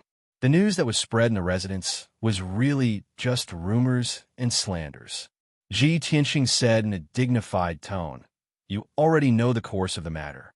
The Imperial bodyguards and maids in the residence slandered this lord and this lord's daughter. The nature of the matter is very vile. The five of you immediately investigate the source of the rumors. After the results are found, kill the rumor mongers. Kill at least 5 people. If one is missing, you will make up for it yourselves." Chapter 3006. Ji Tianxing had never been lenient in killing those Protoss. What's more, those Protoss maids and guards had only themselves to blame. But his methods were so ruthless, and his requirements were so harsh. The faces of Lai Fu, Zhenhong, and the others all changed, and their eyes showed horror. They didn't expect that Ji Tianxing would be so angry and start a massacre just because his daughter was criticized. Didn't he spoil his daughter too much? Although they thought so in their hearts. Lai Fu and the others didn't dare to refute and could only act according to the order. After saying yes, the 5 immediately left the hall to investigate the source of the rumors. Under the strict order, the 5 people were extremely efficient. In just a quarter of an hour, they found the original rumor mongers. They selected 5 of the worst among those rumor mongers and beheaded them in public in the square. Those 5 people not only created rumors, but also spread rumors. They even added oil and vinegar, distorted the facts, and said filthy things. They deserved to be killed. Hundreds of maids and guards gathered in the square and watched the 5 people being killed with their own eyes. All of them were so frightened that their hearts trembled and their souls scattered. After all, they also participated in the rumor and discussion. If they really wanted to investigate, their crimes didn't deserve death, but they couldn't escape punishment. Later, Lai Fu clarified the truth in public and strictly ordered everyone to keep their mouths shut and not make any more rumors. Many maids and guards quickly nodded to show that they understood. Soon, this matter was dealt with. The rumors that were spreading in the Changfeng courtyard were finally stopped. It was 6:45, and it was time for dinner. Lai Fu ordered the imperial chef to prepare a table full of dishes and personally sent them to Ji Tianxing's residence. He also wanted to take this opportunity to apologize to Ji Tianxing and ease the atmosphere. Although Ji Tianxing ordered the 5 rumor mongers to be killed and didn't punish him, Zhenhong, and the others. But he knew in his heart that Ji Tianqing was just giving face to the third prince and didn't touch them for the time being. If they did something again, next time, Ji Tianqing wouldn't be soft-hearted to kill them. Originally, Ji Tianqing didn't have the habit of eating. He would only occasionally attend banquets on important occasions. He originally wanted to refuse and ask Lai Fu to return the banquet. Friends, please prompt. Pay attention to the rest of your eyes after reading for a long time. 00 recommended reading. However, when he thought about it again, Wu Shuang had never been to such an occasion, nor had he tasted the delicacies of the divine realm. Therefore, he brought Wu Shuang and White Dragon to the restaurant for dinner. Dozens of exquisite delicacies were placed on the white jade round table, which had a circumference of 10 feet. Not only did it look, smell, and taste good, but it also shone with divine light and was full of spiritual energy. Wu Shuang was very happy to see this. Not only was she amazed, but she also pulled Ji Tianqing aside and asked him all sorts of questions. She was interested in everything. Ji Tianqing pulled her to sit down and accompanied her to taste each dish. The white dragon stood at the side and answered Wu Shuang's questions from time to time. Lai Fu also stood obediently, constantly pouring wine for Ji Tianqing. Although Wu Shuang was young, she had inherited her mother's elegance. Even when tasting such a large table of delicacies, she was still very elegant, lively, and cute.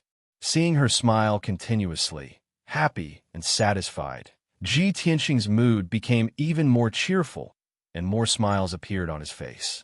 Seeing this scene, Lai Fu's heart finally fell to the ground. He thought to himself, young Master Tianqing's love for his daughter is really hard to come by. It seems that I've made the right move this time. In the future, if I want to get closer to young Master Tianqing, I just have to do my best to please his daughter. After an hour, dinner was over. The amount of delicacies on the table was not reduced, and many dishes were still the same. Wu Shuang only tasted each dish twice, so of course, she could not eat much. But even so, she was still very full, very happy, and very satisfied.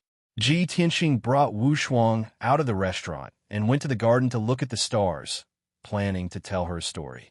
Just as he walked in the garden, he saw that in the clear night sky, there were not only silver stars, but also dense multicolored light spots. Wu Shuang looked up and asked in confusion, "Father, didn't you say that most of the stars are silver and white? Why are there so many colorful ones?" Ji Tianqing observed carefully and realized that the colorful lights floating in the night sky were thousands of exquisite lanterns. He patted Wu Shuang's head and explained with a smile, "Those are not stars, they are all lanterns. Why are there so many lanterns?" Wu Shuang raised her cute little face, blinked her big clear eyes, and asked, "What festival is it today?"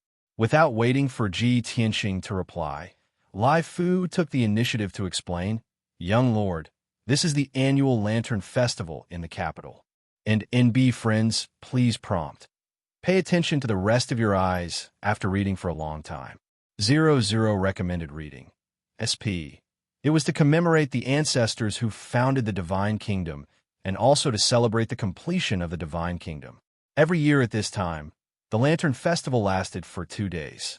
At night, the citizens would walk on the streets and release their own exquisite lanterns. Not only would the city be lively and bustling, there would also be all kinds of delicacies, vendors, and programs, as well as all kinds of lantern competitions. If young lord went to the city to play, you would definitely be able to enjoy countless beautiful sceneries and taste all kinds of delicacies. With young lord's intelligence and wisdom, if you were to participate in the lantern competition or guess the riddles, you would definitely be able to come out on top. Lai Fu explained the origin and content of the Lantern Festival, and then praised Wu Shuang. Although Wu Shuang was clever, she did not take Lai Fu's boasting seriously. But everyone liked to hear praises, so of course she would feel happy. Thus, she became interested in the Lantern Festival in the city and looked forward to it.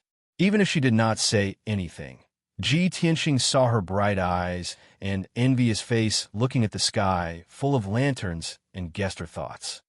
"Wu Shuang, father will bring you to the Lantern Festival, okay?" Ji Tianqing pulled Wu Shuang and asked with a smile. Wu Shuang smiled sweetly and quickly nodded. Okay, father is the best. Then let's go. Ji Tianxing chuckled and left the garden with Wu Shuang and White Dragon. Lai Fu quickly followed and asked respectfully, Young Lord, if you take young Lord to the Lantern Festival, this old servant will send 2 guard captains to follow you. They can protect you and young Lord, and you can also have people around you, which will save you a lot of trouble. Ji Tianxing thought of the 3 guard captains, frowned, and said, Don't let them come. Just let Jinhong follow us. How could Lai Fu dare to say no? Of course, he nodded and said with a smile, Okay, this old servant will inform Miss Jinhong. She is meticulous and will take care of young Lord more carefully. After that, he quickly used his divine sense to inform Sir Jinhong. After a while, when Ji Tianxing and the others walked to the gate of Chanfeng Courtyard, Sir Jinhong also rushed over. She came in front of everyone, bowed to Ji Tianxing, and greeted him and Wu Shuang. Wu Shuang nodded with a smile, called Sister Jinhong, and secretly stared at her to observe. This call of sister made Jinhong's cheeks a little hot, and her eyes became evasive. She did not dare to look directly at Ji Tianxing and his daughter, but she still liked this smart and cute little girl very much. Chapter 3007. Ji Tianxing and the others took a luxurious carriage and left the long-wind courtyard.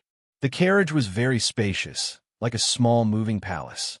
Not only was the interior magnificent, comfortable, and convenient, but it was also pulled by 8 pure white Pegasus horses.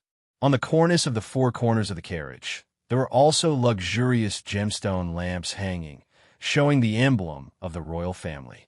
When the people of the royal city saw it, they naturally knew that it was the carriage of the royal family. The people in the carriage should be relatives of the royal family or noble princes.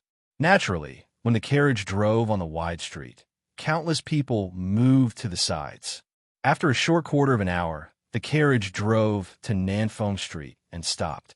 This 100-meter wide street was actually bustling with people jostling shoulder to shoulder. Looking from the street to the end of the street, it was crowded with people. Countless people walked in groups of 3 or 5, holding beautiful lanterns in their hands, their faces full of smiles. Countless shops on both sides of the street were also decorated with lanterns and colored banners, hanging all kinds of lights. Ji Tianxing and the others got out of the carriage and walked on the street, enjoying the scenery along the way. The coachman was guarding the carriage, waiting on the street. Ji Tianxing walked in front with Wu Shuang, Jinhong, and Bai Long followed behind. Although the street was very crowded, Ji Tianxing exuded an invisible divine power. The pedestrians and people around were blocked by an invisible force, unable to get close to them. In this way, no matter how crowded the street was, they were unimpeded. Wu Shuang looked at everything around her with curiosity, her delicate little face full of smiles. She often stopped and watched for a moment when she saw something interesting. For example, some clever people made a variety of lanterns in different shapes. They were not the traditional lanterns at all, but were made into figures, kites, and divine beasts. There were also many lanterns made into lifelike divine birds, spreading their wings and flying in the night sky, which were particularly eye-catching. Wu Shuang was fascinated by it, and while she was amazed, she would also ask Ji Tianxing. The father and daughter held hands and strolled leisurely, which was also very warm. Bai Long and Jinhong looked at their backs, and their minds relaxed and were full of warmth. When they passed by a shop selling lanterns, Wu Shuang stared at a doll lantern for a long time. That, friends, please prompt. Pay attention to the rest of your eyes after reading for a long time. 00 recommended reading. The doll lantern was very realistic. It was a 3-foot-tall boy. He didn't look childish at all. Instead, he looked exceptionally handsome and cold. There was even a hint of arrogance between his brows. Even though this puppet was of the Protoss race and had a head full of white hair. However, it didn't make people feel strange. Instead, it made him look even colder. Jinhong's attention was always on Wu Shuang. He saw Wu Shuang staring at the doll lantern, as if she was thinking about something. Therefore, Jinhong took the initiative to buy the doll lantern and gave it to Wu Shuang. Wu Shuang was stunned for a moment before reaching out to take the lantern. She thanked Zhenhong. Zhenhong smiled and waved his hand, saying, "Young master is too polite. I think this lantern is exquisitely made and interesting. Young master should like it, right?" "Yes." Wu Shuang nodded. She held the doll lantern and looked at it carefully. Ji Tianxing touched Wu Shuang's head and asked, "Wu Shuang, there were so many beautiful lanterns before. There were peacocks, phoenixes, and all kinds of divine beasts. Why do you take a fancy to this lantern?" Wu Shuang pursed her lips, lowered her head, and whispered, "Father, I miss my brother." Ji Tianxing instantly fell silent. He carefully observed the doll lantern again. It was actually somewhat similar to Wu Hen's appearance, silhouette, and temperament. He immediately understood. No wonder Wu Shuang stared at this lantern for a long time. He sighed silently in his heart. He squatted down and took Wu Shuang's hand. With a solemn expression, he said to her, "Wu Shuang, father will do his best to find your brother as soon as possible." Wu Shuang nodded and hugged the doll lantern even tighter. Bai Long watched from the side. His mood was complicated, and he sighed secretly. Although Zhenhong did not know what was going on, he could feel that Ji Tianxing and Wu Shuang's mood was somewhat heavy. Thus, she pulled Wu Shuang's hand and comforted her. "Young mistress, the Lantern Festival is a tradition of our Kingdom of Gods and is also the most important festival of the year. As long as you light this lantern and let it fly into the night sky, it will fly to where you want it to go with your thoughts and blessings. The people you care about will also feel your feelings. You can try." Wu Shuang looked at Zhenhong with burning eyes and asked, "Really?" Ji Tianxing and White Dragon thought to themselves. Of course, it was fake. However, both of them remained silent, not wanting to spoil the atmosphere. Zhenhong nodded at Wu Shuang and said seriously, "Of course it's true. Try it." Friends, please prompt. Pay attention to the rest of your eyes after reading for a long time. 00 recommended reading. Wu Shuang hesitated for a moment before injecting divine power into the flower lantern to light it up. Suddenly, the doll lantern became bright and gorgeous. It slowly rose into the night sky and flew toward the distant sky. This kind of flower lantern was expensive to make. Not only was the material special and strong, but also contained arrays and godstones. With the support of the arrays and divine power, the flower lantern could fly to very far places. Not long after, the doll lantern flew thousands of feet into the night sky and became one of the lanterns and stars in the sky. Wu Shuang kept looking up at the doll lantern, her eyes full of hope and expectation. She also prayed silently in her heart, hoping that her brother would be safe and that he could return soon and reunite with his family. After a long time, when the lanterns flew further and further away, they could no longer see them clearly. Only then did they continue shopping. Next, they shopped several streets and bought a few more lanterns and many snacks. Wu Shuang even participated in a lantern riddles competition and successfully won the championship, winning the applause and amazement of the audience. Unknowingly, 2 hours passed. Ji Tianxing, who had been smiling and in a good mood, suddenly frowned. In his deep eyes, a cold, murderous intent flashed, because his divine sense detected that within 1,000 feet radius, there were several groups of people secretly watching them. In fact, from a moment they left the Changfeng court in the carriage, those groups of people had been secretly watching them. They had been watching until now and had not left. The street was bustling with people. Ji Tianxing was playing happily with Wu Shuang and did not seem to notice anything strange. Those groups of people secretly watching them became more and more bold and relaxed, and even came closer. Ji Tianxing did not want to ruin Wu Shuang's mood and did not want those flies to follow nearby. He quietly released a dozen or so strands of divine power, condensing them into invisible swords, and stabbed at those groups of people. The next moment, those groups of people who were watching them stiffened and stood in place with frightened expressions. 12 masters' divine souls were seriously injured and fell unconscious on the spot, bleeding from their 7 orifices. The remaining masters were also seriously injured. Only then did they realize that they had been exposed and fled into the distance in a panic. White Dragon saw Ji Tianqing's strange look and guessed that something had happened. He asked, "Master, what happened?" Ji Tianqing shook his head gently and said, "Nothing. I just drove away a few flies." Chapter 3008. In the North District of the Royal City, there was a group of majestic palaces where high-ranking officials, rich people, and influential people lived. In this group of palaces, there was a palace made of black stone and golden tiles called the Holy Flame Palace. This was an ancient palace with a history of thousands of years. Many years ago, the first prince had established his own residence after he came of age. The king was sympathetic and thought highly of him, so he gave the Holy Flame Palace to him as his residence. Now, the first prince had passed away many years ago. His successor, Duanmu Crown Prince, became the owner of the Holy Flame Palace. Relying on his father's blessings, Duanmu Crown Prince continued to enjoy wealth and power. The Holy Flame Palace was still the first prince's residence and had not been demoted to a crown prince's residence. Many of the high-ranking officials knew that this was not because the king liked or thought highly of Duanmu Crown Prince. It was because the first prince had sacrificed himself for the king, which made the king feel guilty. No matter what, the king had to take care of the crown prince. He could not let others think that he was unkind. It was late at night, but the Holy Flame Palace was brightly lit and filled with people. Countless guards were patrolling. The first prince was hosting a banquet in the hall to entertain the influential people.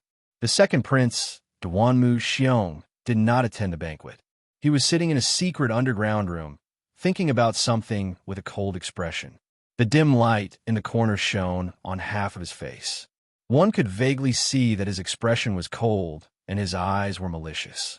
Since Duanmu Xiong left Tianxue County and returned to the royal city, everyone felt that he had changed, especially those in the first prince's residence. They were all surprised and confused. In the past, the second prince was elegant and cheerful. He often went out and showed himself in public. Especially during a lantern festival, he would definitely go out and have fun. He would even participate in a few lantern and lantern riddles competitions and win a few places in the top 3. He was elegant and elegant. But in the past month, the second prince had been living in seclusion. He claimed to be cultivating in seclusion. The few times he showed up, his aura was malicious and cold, which made people feel intimidated. Outsiders did not know the reason. However, the second prince and his trusted aide were well aware of the situation. It was all because of that bastard Tianqing. Duanmu Xiong would never forget the pain and humiliation he had suffered that night in the Maplewoods Manor. Body readers, please rest your eyes after reading for a long time. 00 recommended reading. He was poisoned. His internal organs and meridians were damaged, and the tools to carry on his ancestral line were destroyed. He even had his face stepped on by Ji Tianqing, forcing him to lower his head and apologize. Most importantly, the poison was still in his body and could erupt at any time. This was a nightmare that Duanmu Xiong could never forget for the rest of his life. For more than a month, he didn't dare to sleep for even a moment. As long as he closed his eyes, the scene of that night would appear in his mind. He was suffering great pain and suffering, and his mind was on the verge of collapse. During this period of time, he had used all his resources to find the palace's imperial physicians, secular doctors, and several divine doctors. Even high divine Lord Realm powerhouses, he also found quite a few. However, just as Ji Tianqing had said, no one could cure the poison in his body. Only 2 miracle doctors could help him regrow his roots and temporarily relieve his pain. This was already the limit. Duanmu Xiong was about to go crazy. There were many times when he was on the verge of breaking down and wanted to give up. He wanted to die together with Ji Tianqing. He would rather die together with Ji Tianqing than be tortured again. Swoosh! Suddenly, a black shadow flew into the secret room and arrived in front of Duanmu Xiong. The black shadow was wearing a large black robe and a bronze mask, so his face couldn't be seen. However, from his body shape, he was a lean and capable middle-aged man. The black shadow reported in a deep voice, reporting to the crown prince, "The people who were watching tonight were discovered and were all injured by Tianqing. They have already retreated." Duanmu Xiong's expression didn't change. He looked coldly at the Black Shadow and asked, "He has already been in the capital for a day. What's the result of the investigation?" The Black Shadow replied, "Reporting to the Crown Prince, since he entered the capital, more than a dozen of our small teams have been watching him. After a day of investigation, we have gained a lot of important information." Duan Muxiong raised his eyebrows and his eyes brightened. "Speak," the Black Shadow reported. "He was taken away by the third prince's men as soon as he entered the city and settled in the Longwind Court. The leader of the maids in the Longwind Court is Divine Lord Jinhong. He seems to be interested in Jinhong and asked her to serve him at noon. The news spread in the Changfeng courtyard, and everyone knew about it. After Jinhong went to bed, he swaggered around the city with his daughter and played for a few hours in Changfeng courtyard. At night, he suppressed the rumors and slanders and killed 5 maids and guards." The Black Shadow concisely described what happened in the Changfeng courtyard. Friends, please prompt. Pay attention to the rest of your eyes after reading for a long time. 00 recommended reading. You have to report it to me. After Duanmu Xiong heard this, he furrowed his brows, and his eyes flickered with hatred. Damn beast. He just got in touch with Prince Yu Sanzheng and moved into Changfeng courtyard. And he slept with Jinhong.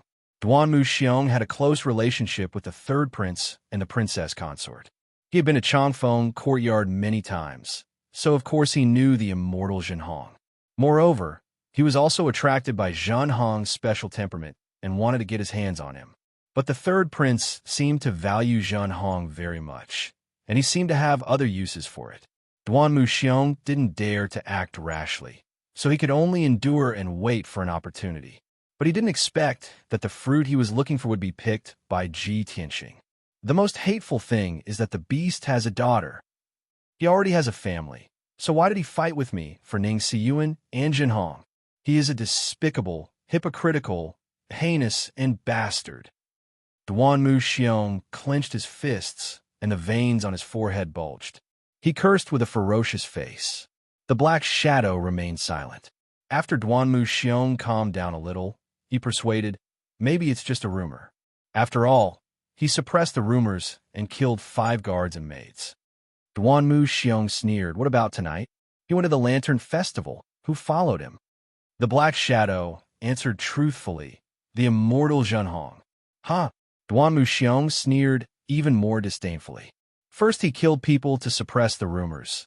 Then he took his new wife to go shopping. I have never seen such a shameless person."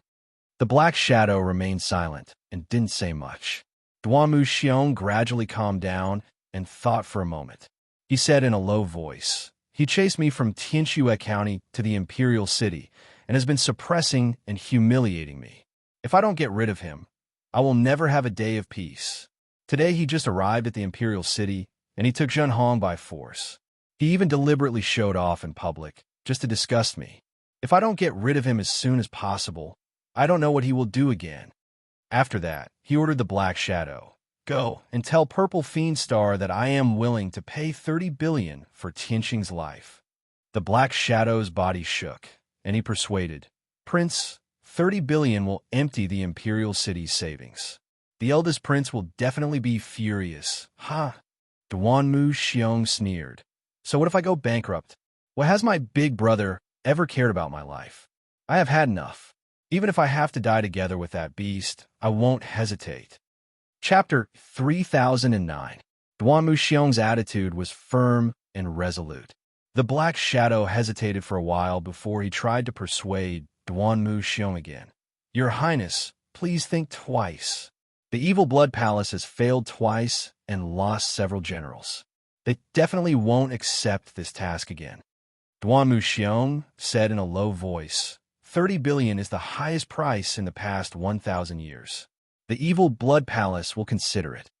The Black Shadow was silent for a while. He could not persuade Duanmu Xiong, so he bowed and said, "Yes, Your Highness." Then the Black Shadow merged into the darkness and disappeared. In the southern district of Yunwu City, the splendid mansion of the second prince was located at the end of the Vermilion Bird Avenue. The mansion covered an area of nearly 10 square miles. It not only had a spacious yard and a garden, but also numerous exquisite houses and palaces. Tonight was the Lantern Festival. The mansion was decorated with lanterns and colored banners. Everywhere was jubilant and full of people. Not only the family members of the mansion were having fun, but many guards, maids, and servants were also roaming in the garden at night. However, in the study of the second prince deep in the palace, the atmosphere was different. Different from the jubilation outside. The study was heavily guarded, and the atmosphere was quite solemn and austere. 4 of the prince's advisors with different appearances were standing respectfully in the study, helping the second prince come up with a plan. 5 divine emperors in armor also stood solemnly and listened to the second prince's orders. These Sir Gods were all-important figures who held great authority in their hands. They were either trusted aides of the second prince, generals with outstanding military exploits, or governors and top nobles. Sitting behind the desk was a middle-aged man in a golden robe with a golden crown on his head. He was the second prince. He was tall and sturdy with a dignified appearance. His bell-sized eyes were shining brightly and exuded awe-inspiring majesty. He had a goatee on his chin, which was neatly combed. His temples were white, but his thick eyebrows were slanted to his temples. This second prince was clearly a man of great talent and bold vision. Just a moment ago, the second prince had finished discussing some important matters with his aides and confidants. After he made his decision and gave the order, the armored confidants all saluted to show that they had obeyed the order. The second prince waved his hand, indicating for everyone to leave. The confidants hurriedly saluted and left the study one after another. Only the second prince and his 4 advisors were left in the study, and they soon quieted down. For many years, the second prince had been eager to recruit talents and had recruited many capable people. There were more than 1,000 diners in the prince's mansion. Among the nearly 1,000 people with special abilities, more than 40 of them were exceptionally talented and were hired by the second prince as his aides. Normally, these aides would rack their brains to help him plan and deal with all kinds of affairs. The 4 aides in the study were the elites and leaders of the group of aides, especially the white-haired old man in the lead. He wore the attire of an immortal and learned scholar, and he held a silver horsetail whisk with both hands, causing him to seem extremely unfathomable. This person was the chief advisor, Yin Long, Celestial Lord. The second prince leaned back in his large chair and closed his eyes to rest. His hands were rubbing the space between his eyebrows. He seemed to have a lot on his mind. Lord Yin Long bowed slightly and calmly reported, "Master, it has been an entire day since Tianxing entered the capital. Many things have happened in this day. First, he was taken to the Longwind courtyard by the third prince's people for a temporary stay. Lord Yin Long reported to the second prince all the information that his spies and scouts had brought back to him. The second prince closed his eyes and listened quietly. No one could see any change in his expression. After a while, Lord Yin Long finished reporting everything that had happened in the day. Only then did the second prince open his eyes, and the corners of his mouth curled into a cold smile. He seemed to be talking to himself. Tianxing just moved into the Longwind courtyard, and he let the captain of the maidservants serve him in bed? Haha, that kid is vicious, but he is not a shallow person. This must be the third prince's honey trap. He wants to completely trap that kid and tie him to his chariot." Lord Yin Long nodded in agreement and said with a smile, "Master is wise. Judging from Tianxing's previous behavior, he is not the kind of person who is attached to women. The incident of serving him in bed was most likely the third prince's honey trap. But Tianxing then let his daughter appear and took her to stroll around the Longwind courtyard for several hours. At night, they suppressed the rumors and slanders and executed a few guards and maids. These 2 things are signals. Tianxing strongly and clearly expressed his position. Obviously, he is not willing to accept the third prince's honey trap, nor does he want to be the third prince's vanguard general." The second prince listened with a smile and showed a satisfied expression. "Then tell me, what is the situation between Tianxing and the third prince?" Lord Yin Long thought for a while and said in a serious tone, "They are neither friendly nor distant. On the surface, they seem to be allies, grasshoppers tied to a string. But in fact, Tianxing and the third prince are not of one mind. Another hunchbacked aide added, "Judging from Tianxing's past behavior, he is very arrogant and will not submit to anyone. Even when facing the third prince, he only treats him as a friend, not as his master." Another middle-aged aide in a purple robe said with a serious expression, "Tianxing is an extremely cunning person. He has long understood the situation in the capital. Even if he is very close to the third prince, he will not truly rely on the third prince. He knows better than us that only by waiting for the right price can he seize the greatest benefits. Once he is eager to pledge loyalty to the third prince, his value will be greatly reduced." Several aides spoke one after another, expressing their views on Ji Tianxing. After they finished, the second prince nodded and said in a serious tone, "That's right. Your analysis is correct and comprehensive. Tianxing and the third prince's state shows that they are not completely united. We still have a chance." "A chance?" Lord Yanlong frowned in confusion and asked, "My lord, what do you mean?" The second prince's lips curled into a cold smile. "Even though Tianxing and I have a deep grudge against each other, he only killed my men and stole my belongings. There is no direct enmity between him and this king. At this critical moment, I am magnanimous and will not pursue him for the time being. In addition, I have been fighting openly and covertly with the third prince for so many years and have been able to maintain a balance without any results. Now, the fifth prince has appeared out of nowhere and is about to be crowned crown prince. At this time, we should set aside our prejudices and grudges and work together with the third prince to deal with the fifth prince. If I were to discuss cooperation with the third prince, he would definitely refuse. Tianxing has come at the right time. We will try to rope him in and use him as a bridge. I believe the third prince will agree." The aides thought for a moment and showed expressions of agreement. Lord Yanlong also smiled. "That's right. As long as we can convince Tianxing, we can force the third prince to agree to the cooperation. This subordinate is willing to step forward and help the Lord with his troubles." Chapter 30:10. Yanlong wanted to share the burden and saw the problem.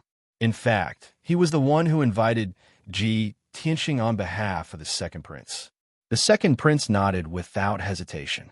"All right, I'll leave this matter to Yanlong." After a short pause, he continued, "Let's set the meeting place at Qinyang Villa in the western suburbs. There are many people in the city, and Tianxing is being watched by all forces. He must be on guard. He'll be relieved to meet me outside the city." Yanlong bowed and said, "Yes, Your Highness. I'll do it right away." After that, Lord Yanlong bowed and left the study. The three aides stayed and were about to report other things to the second prince. Just then, a beam of spiritual light flew from the night sky and landed in front of the second prince. When the spiritual light dissipated, a message jade slip appeared. There was a special purple symbol on the slip. The second prince knew it was a secret message from Zisha Xing. Zisha Xing was the vice palace master of the Evil Blood Palace. Usually, Palace Master Xue Xing cultivated in seclusion and rarely showed up.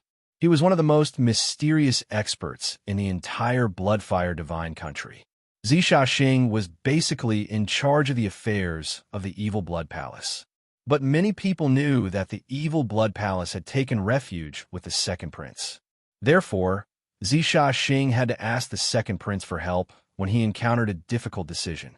The second prince picked up the slip and read it with his divine sense. After a while, he threw the slip on the table and sneered. "That idiot Duanmu Xiong can't sit still anymore. Tianxing has only been in the capital for a day, and he's already lost his mind. He's willing to spend 30 billion godstones to ask the Evil Blood Palace to kill Tianxing." The three aides showed complicated expressions when they heard the news. The hunchbacked aide bowed slightly and said, "My lord, our main task now is to prevent the fifth prince from becoming the crown prince. To deal with the fifth prince, we have to win over Tianxing and cooperate with the third prince. Therefore, Tianxing is still useful for the time being. We can't kill him." The purple-robed aide also nodded in agreement and said in a disdainful tone, "Second prince is young and full of vigor, but he is not good at scheming and scheming. It will be difficult for him to achieve great things. I heard that he was interested in the captain of the maid team in Changfeng Courtyard. He must have heard about what happened today, which was why he was so angry. A mere captain of the maidservants is enough to make him lose his composure. Sigh. Another advisor said, thoughtfully, with the first prince's financial situation, it would be very difficult for him to take out 30 billion divine stones. Unless the second prince wanted to empty the first prince's treasury. By doing this, he's basically fighting with his back to the river. He's not leaving any leeway. The three aides had said everything that needed to be said, and the second prince did not say anything else. He picked up the jade slip and said in a dignified tone, "Purple Malefic, reply to that idiot Duanmu Xiong. Tell him that he wants to buy Tianxing's life with 30 billion? That's too naive of him. If he was really sincere, then he would add another bargaining chip. Angry blood, sacred tree. Unless he takes out 30 billion and the furious blood sacred tree, this king will agree." After saying that, the second prince waved his hand and sent the jade slip out. When the three aides heard the words angry blood, sacred tree, their bodies shook and revealed a look of deep shock. Because the three of them knew the origin of the angry blood sacred tree, as well as its powerful effects and precious value. Many years ago, the first prince sacrificed himself for the king, which shocked the entire blood flame divine kingdom. At that time, the entire capital was covered in mourning, and countless people and courtiers were crying and wailing. The king also blamed himself and was very sad about the first prince's sacrifice. Therefore, the king gave the first prince a lot of posthumous titles. He also did his best to reward and comfort the first prince's widow and 2 sons. There was no need to say much about the various hereditary titles and treasures. But the most shocking thing was that the king actually bestowed the angry blood sacred tree to the first prince's residence. As everyone knew, the blood flame sacred tree was the #1 treasure of the divine kingdom. As for the angry blood sacred tree, it was a small tree that grew from the roots of the blood flame sacred tree. Although the value and effect of this item was not as good as the blood flame sacred tree, it was still a divine king. However, it was also a supreme grade monarch-level divine object. Its effect was very similar to the bloody flame divine tree. It was equivalent to a weakened version. With the angry blood sacred tree, one could activate their bloodline to the greatest extent, strengthen their talent, and assist in cultivating the royal family's inherited mental cultivation techniques. It was not an exaggeration to say that with the angry blood sacred tree, one's strength would increase by at least 5 times. Back then, the king had bestowed the angry blood sacred tree to the first prince's residence to compensate the 2 princes. Who would have thought that the 2 princes were people with mediocre talent? Unlike the first prince, who was extremely talented, they had used the angry blood sacred tree to cultivate for many years and used up a huge amount of cultivation resources. In the end, the first prince was only a 3rd-level divine monarch, and the second prince was only a 2nd-level divine monarch. It was also fortunate that they had the help of the angry blood sacred tree and the countless resources and elixirs bestowed by the king. Otherwise, with Duanmu Xiong's dull talent, he could not even reach the 2nd-level divine monarch. The 2nd prince, 3rd prince, 4th princess, and 5th prince all coveted the angry blood sacred tree. However, the king had bestowed that treasure to the first prince's residence. Even if they wanted it, they could only suppress their thoughts and not scheme to snatch it, unless they had a way to make the 2 princes willingly give the angry blood sacred tree to someone else. Therefore, the 2nd prince would often think of ways to cheat the first prince's residence of the angry blood sacred tree. Although Duanmu Xiong was dull, he was not too stupid. He also knew that the angry blood sacred tree was bestowed by the king and represented his father's blessings. That was the first prince's residence's heirloom and must not be lost. In the past, no matter how the 2nd prince tried to beat around the bush and scheme, Duanmu Xiong would always be able to resist. Duanmu Xiong had been able to hold himself back from the start to the end, resolutely refusing to take out the raging blood divine tree. As for this time, the 2nd prince was just following the usual practice and mentioned it again. He did not have much hope. The reason why he wanted the angry blood sacred tree was more to make Duanmu Xiong retreat. After all, Tianqing could not be killed now. The three aides also understood the second prince's thoughts and did not say anything. Soon, the second prince put this matter aside and discussed other matters with the three aides. In the wee hours of the morning, the bustling royal capital gradually calmed down. The tourists and commoners on the streets gradually returned to their residences and homes. The streets and alleys also regained their tranquility and desolation. Ji Tianqing brought Wu Shuang, White Dragon, and Zhen Hong around the city for a few hours. Wu Shuang had a great time and enjoyed himself to the fullest. Late at night, Ji Tianqing brought the three back to South Wind Street. The carriage had been waiting there, and the coachman stood there respectfully. Everyone boarded the carriage and returned to Longwind Courtyard. 15 minutes later, the carriage arrived at the gate of Longwind Courtyard and stopped. Ji Tianqing and the others had just alighted from the carriage when they saw an equally luxurious carriage parked beside the bronze lion at the gate. A white-haired old man wearing a white robe and holding a horsetail whisk walked down from the carriage with a smile on his face towards Ji Tianqing. Chapter 30:11. This white-haired old man was the second prince's chief of staff, Emperor Yanlong. He walked to Ji Tianqing with a horsetail whisk and bowed with a smile. "Greetings, young master Tianheng. I am Yanlong." Ji Tianqing and the others stopped and looked at Celestial Lord Yanlong. "Yanlong?"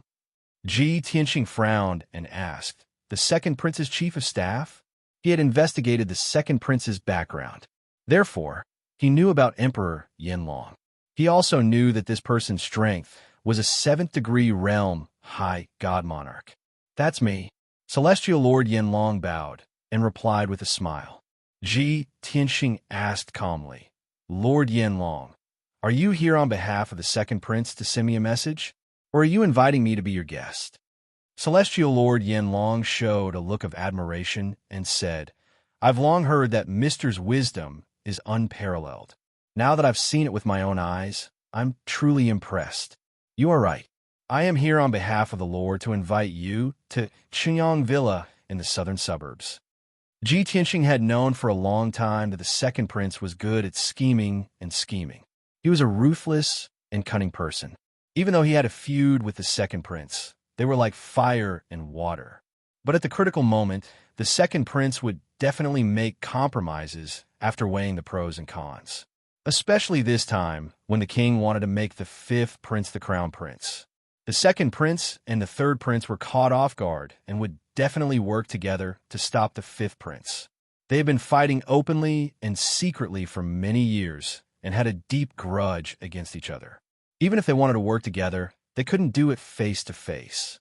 They needed a bridge. Ji Tianqing knew that he was the best candidate. Therefore, before he entered the imperial city, he knew that the second prince would try to rope him in. As expected, God Lord Yanlong came tonight. Southern suburbs? Qingyang Villa? Ji Tianqing raised his eyebrows and said with a playful smile, "The second prince chose a villa outside the city? I am afraid this is not a good banquet." Celestial Lord Yanlong looked solemn and quickly explained, "You've misunderstood. My lord is thirsty for talents and has long noticed young master's talent. He wants to make friends with you. Now that the young master has come to the capital city, as the host, the master must take advantage of this opportunity to entertain you with a banquet. Don't worry, young master. Master is inviting you to be a guest with great sincerity. He definitely has no ill intentions." Ji Tianqing thought for a moment, then nodded and said, "All right, wait here for a moment." Seeing that he had agreed to attend the banquet, Lord Yanlong was secretly relieved. He quickly bowed and said, "I will be waiting for you here." Ji Tianqing turned to look at Wu Shuang and said gently, "Wu Shuang, father has to go out of the city and can't accompany you. You must be tired tonight. Go back to Changfeng Courtyard and have a rest." Ji Wu Shuang also understood that it was inconvenient for her father to take care of important matters outside the city. Therefore, she nodded obediently and said, "Father, people's hearts are sinister and the environment is complicated. You have to be careful." Ji Tianqing touched her head and said with a smile, "Well, father will be fine. Rest assured, father will be back soon." After that, He looked at Jin Hong and said, "Jin Hong, accompany Wu Shuang back to the residence to rest. You have to guard her at all times. There must be no accidents." Jin Hong nodded without hesitation and said solemnly, "Rest assured, young master. Changfeng Courtyard is heavily guarded. There will be no accidents." Ji Tianxing did not say anything more and waved them away. He watched Jin Hong and Wu Shuang enter Changfeng Courtyard, then walked to Celestial Lord Yanlong with the White Dragon. Celestial Lord Yanlong bowed and made a gesture of invitation. Ji Tianxing and the White Dragon boarded the gorgeous carriage, followed by Celestial Lord Yanlong. After the three of them entered the carriage and sat down, the coachman drove the four mythical beasts and left Changfeng Courtyard. This luxurious and reserved carriage sped through the night and soon arrived at the West City Gate. After leaving the capital, the carriage flew into the night sky and went straight to the western suburbs. Chengyang Courtyard was one of the properties under the second prince's name.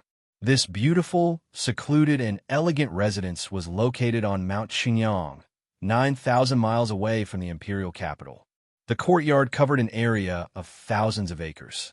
It was beautifully and elegantly built. It had a simple and elegant temperament. Usually, the second prince rarely came here. He would only come here to entertain important guests or to secretly discuss important matters or to meet someone. The courtyard was covered by a powerful divine formation and was guarded by hundreds of guards. The degree of security was no less than the Changfeng Courtyard of the third prince. Just a quarter of an hour later, the carriage arrived at the gate of Chengyang Courtyard. Celestial Lord Yanlong took Ji Tianxing and the White Dragon into Chengyang Courtyard. The three of them passed through 2 courtyards and a garden. They arrived at the third courtyard and walked toward the splendid guest hall. Along the way, Ji Tianxing and the White Dragon secretly observed the layout of the courtyard and the distribution of the defenses. Bai Long quietly reminded Ji Tianxing through telepathy, "Master, this courtyard is heavily guarded, and there are divine formations everywhere. If the second prince has evil intentions, I'm afraid we will be in danger. It will be very troublesome." Ji Tianxing waved his hand and said, "The second prince is not stupid. He is not an impulsive person. He knows better than anyone that he can't do anything to me at this juncture. Moreover, I have already checked. There are no large numbers of experts in the courtyard. It should be safe." The White Dragon felt relieved after hearing this. Soon, the three of them stepped into the guest hall. As soon as they entered the brightly lit hall, Ji Tianxing saw a large table in the middle of the hall. It was filled with delicious food and wine. More than a dozen young and beautiful maids were standing respectfully in attendance. The second prince, who was wearing a golden robe, was sitting on the main seat and waiting patiently. Celestial Lord Yanlong walked toward the second prince and reported, "Master, young Master Tianxing is here." The second prince immediately stood up and looked at Ji Tianxing with a smile. He cupped his hands and bowed. "I have heard of young Master Tianxing's name and deeds. I admire you. To be honest, I have been friends with you for a long time. To be able to invite young Master here as a guest tonight, this prince is truly fortunate." The second prince laughed heartily and walked toward Ji Tianxing with open arms. He wanted to give him a warm hug. His forthrightness and enthusiasm were a bit too much. Ji Tianxing frowned, but did not show it on his face. He was 10 steps away from the second prince. He cupped his hands and bowed. "Greetings, your highness. It is my honor to be invited by the second prince." He politely refused the second prince's hug and enthusiasm. The second prince knew what was going on. Disappointment flashed in his eyes, but he did not show any embarrassment on his face. He retracted his arms without leaving a trace and pulled Ji Tianxing's sleeves instead, inviting him to take a seat in the guest seat. "Good wine and food have been prepared. Young master, please take a seat. Let's drink a few cups." As he spoke, the second prince picked up the wine pot and personally poured wine for Ji Tianxing. Chapter 30:12. The second prince held Ji Tianxing's hand and drank to his heart's content. 12 young and beautiful maids were waiting on the two of them respectfully. There were also a few musicians playing beautiful music, and a dozen or so enchanting dancers dancing gracefully in the hall. The second prince had put a lot of effort into this banquet to entertain Ji Tianxing. On the surface, he and Ji Tianxing seemed to be enjoying themselves. But the second prince's excessive enthusiasm made Ji Tianxing and the White Dragon wary. Bai Long had been standing behind Ji Tianxing, acting as his bodyguard. Just like Lord Yanlong, he stood behind the second prince. But the difference was that the White Dragon was expressionless and silent. Lord Yanlong smiled and occasionally added a few words to liven up the atmosphere, flattering and winning over Ji Tianxing on behalf of the second prince. The banquet lasted for almost 2 hours. During this time, the second prince was quite enthusiastic about Ji Tianxing, as if he regretted not having met him sooner. At the same time, he also hinted at his intentions. He wanted to drive a wedge between Ji Tianxing and the third prince. He offered more attractive terms to win over Ji Tianxing. Ji Tianxing rejected him without any hesitation. The second prince did not feel awkward. After easing the atmosphere, he continued to win over Ji Tianxing. After all, the second prince was prepared that Ji Tianxing would not be loyal to him. He was just testing him and did not have much hope. His main purpose was to cooperate with Ji Tianxing and force the third prince to work with him through Ji Tianxing. However, after the second prince expressed his intention, Ji Tianxing was still indifferent. There was neither a promise nor a clear rejection. He just said that he did not care about the affairs of the divine nation and did not want to get involved in the feuds and struggles of the royal family. Moreover, he only wanted freedom and peace. He could only represent his own position and could not make decisions for the third prince. After the second prince understood his position, he became more disappointed. 2 hours later, the banquet ended. What the second prince wanted to say and what he wanted to express had been expressed clearly and completely. Ji Tianxing also gave a corresponding answer. He wasn't loyal to anyone, nor did he have any ambitions, so he didn't need to work with anyone. On the surface, both parties were still enjoying themselves. But the secret confrontation was over, and the result was not satisfactory to the second prince. The atmosphere between them was somewhat cold, and they parted on bad terms. Ji Tianxing stood up and said goodbye without changing his expression. He thanked the second prince for his hospitality. The second prince got up to see him off and warmly urged Ji Tianxing to stay. He also invited him to visit the prince's mansion next time. Ji Tianxing clearly refused. This caused the second prince to feel even more disappointed, and a faint trace of anger appeared in his heart. But he didn't show it. He asked Yanlong to send Ji Tianxing away. Lord Yanlong sent Ji Tianxing and the White Dragon to the gate of the courtyard. After both parties bid farewell to each other, Ji Tianxing and the White Dragon took to the night sky and flew towards the western gate of the royal capital. Yanlong watched as the two figures disappeared into the darkness. He quickly turned around and entered the courtyard. On the way back to the royal capital, the White Dragon sent a message to Ji Tianxing. Master, the king wants to make the fifth prince the crown prince. The second prince is obviously anxious. He wants to work with the third prince to deal with the fifth prince through you. But you rejected him. Don't you think he would fly into a rage out of humiliation and deal with you? Ji Tianxing's expression was calm as he said with certainty, Of course not. His biggest wish and goal is to become the crown prince. Now he is busy dealing with the fifth prince. How can he spare the energy to deal with me? Just as he finished this sentence, in the night sky 10 miles ahead, a few dazzling blood-red sword lights suddenly lit up and attacked like lightning. Whoosh, whoosh, whoosh. There were a total of 9 blood-red sword lights. 7 of them attacked Ji Tianxing, and only 2 pierced the White Dragon. The sword lights were extremely sharp and contained a violent, killing sword essence. Ji Tianxing immediately frowned. He raised his hand as fast as lightning, and the sword lights filled the sky. Bang, bang, bang. Dozens of dazzling golden sword lights collided with the blood-red sword lights, and there was a loud, dull sound. The 9 blood-red sword lights were all blocked and shattered. The White Dragon frowned and sneered. Damn, We just left the Qingyang courtyard and walked 3,000 miles before we were ambushed. If this is not the second prince, who else can it be? Ji Tianxing's face was cold as well. He said coldly, "If this is really his doing, then I have overestimated him." As his voice fell, a figure appeared in the night sky ahead. It was a burly old man in a purple robe and a bronze mask.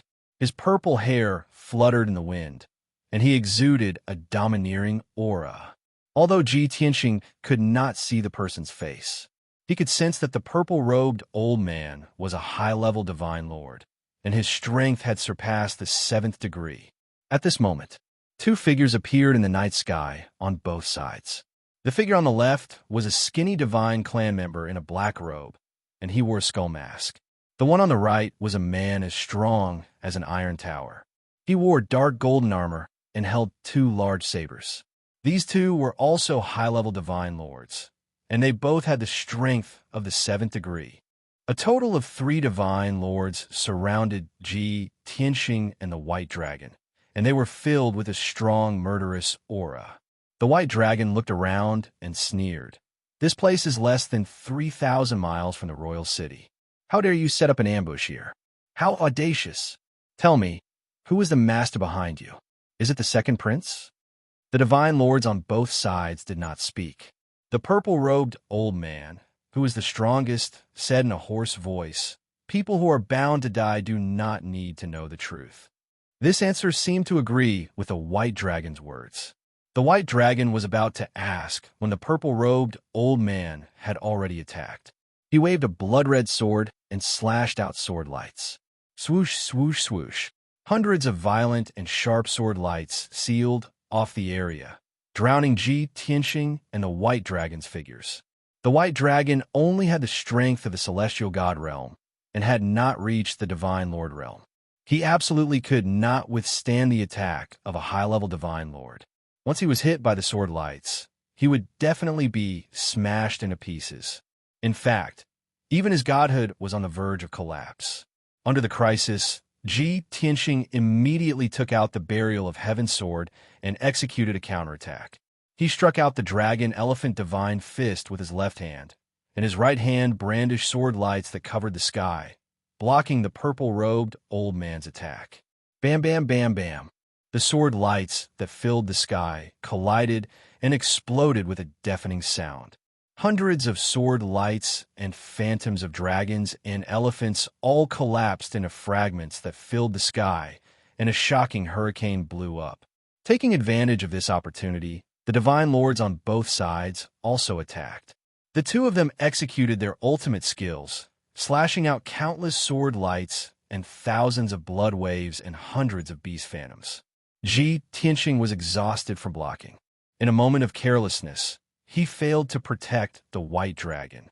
A blood-red sword light took advantage of the situation and slashed the White Dragon. Bam! With a muffled explosion, his entire right arm was cut off and blood splattered. The White Dragon let out a painful groan, and his face instantly turned pale. Ji Tianxing hurriedly opened the 9 Heavens 10 Absolutes Pagoda and kept the White Dragon inside, letting him circulate his energy to heal his injuries. Chapter 30:13. Bai Long could not take part in the battle between the upper-level Sir Gods. After he entered the God Pagoda, Ji Tianxing felt more at ease. Even though he was facing off against 3 Sir God experts alone and was surrounded from beginning to end, he did not need to worry about Bai Long's safety and divert his attention to protect him. In this way, he could unleash a stronger battle power and temporarily block off the attacks of the 3 Sir Gods. The 3 Sir Gods were also determined to kill. They wanted to end the battle as soon as possible, because they knew that this place was not far from Sun Baron Courtyard and Royal City. If they could not kill Ji Tianxing in half an hour, many experts would be alerted to investigate the situation. By then, it would be difficult for them to kill Ji Tianxing.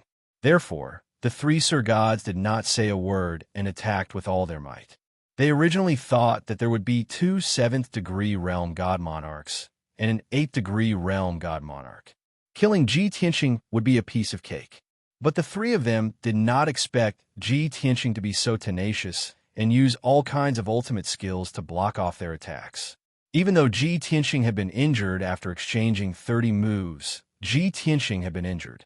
As time passed, the three Sir Gods became more anxious and their attacks became more ferocious. They did not hesitate to get injured so that they could kill Ji Tianxing as soon as possible. Even so, Ji Tianxing still held on until the end. He used Heavenly Dragon Tyrant Body and turned into a 100 feet tall, golden-armored god of war. His battle power increased by 6 times. The fierce attacks of the two 7th degree Sir Gods were blocked by his sword Dao Divine Ability. As for the 8th degree realm purple-robed Elderly's ultimate skill, he used various secret skills to neutralize more than half of its power. Even if he was hit by the purple-robed Elderly, he only suffered some light injuries. Soon, 100 breaths time passed. Both parties had already exchanged more than 200 moves, and the aftermath of the battle destroyed the surrounding 500 miles of mountain range. The surroundings turned into ruins, and the heaven and earth was filled with thick smoke and dust. Dull, loud sounds reverberated in the night sky, and dazzling divine light kept flashing. Ji Tianxing, who was 100 feet tall and was covered in golden light, also suffered more than 10 injuries. To the three Sir Gods, this progress was simply too slow. It would take at least 2 hours to kill Ji Tianxing. This progress was simply too slow. Thus, the two 7th-level divine lords continued their fierce attacks, restraining Ji Tianxing and not allowing him to escape. The purple-robed old man began to accumulate power. He did not hesitate to burn all of his qi and blood, forcibly increasing his battle prowess by 2 times.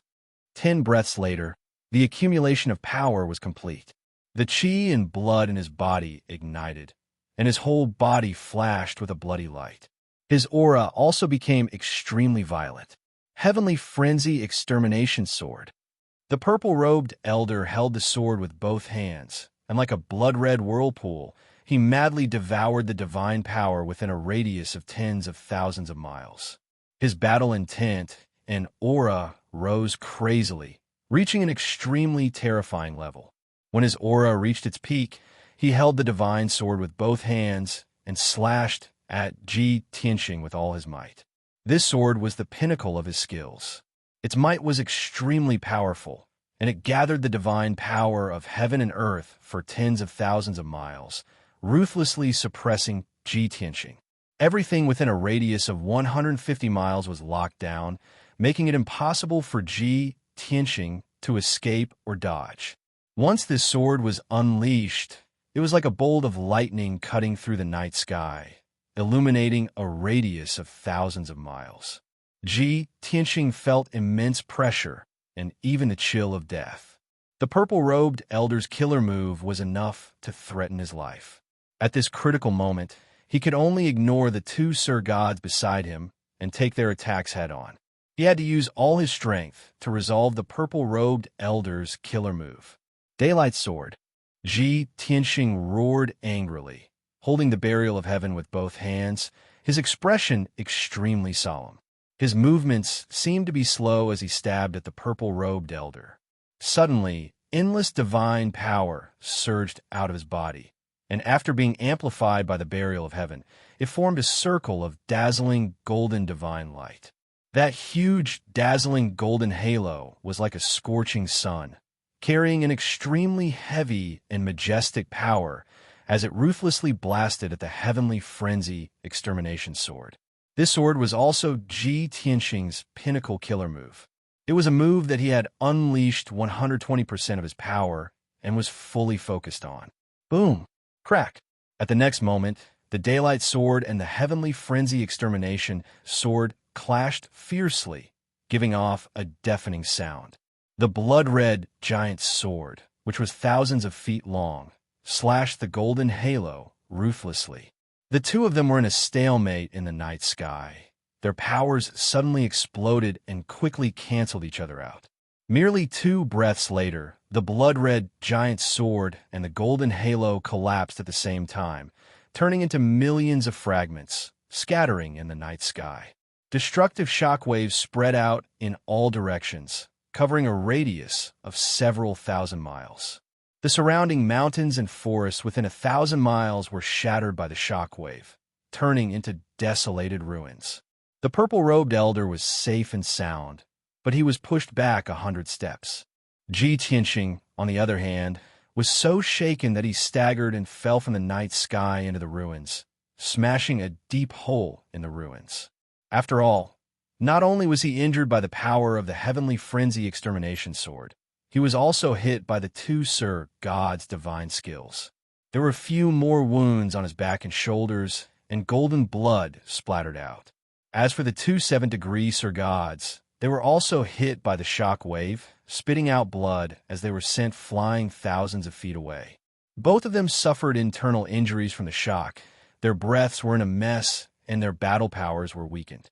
They fell into the ruins, smashing 2 deep holes in the ground, creating a wide crack, sending smoke and dust into the sky. Seeing this, Ji Tianqing's eyes flashed with a sharp cold glint as he thought to himself, "These two are injured and their divine power is unstable, so there are gaps in their defense. Previously, during this period of time, I have been secretly poisoning them, but they are very vigilant, and the strong poison has not been able to invade their bodies. Now that they are injured, the strong poison has a chance to take advantage of them.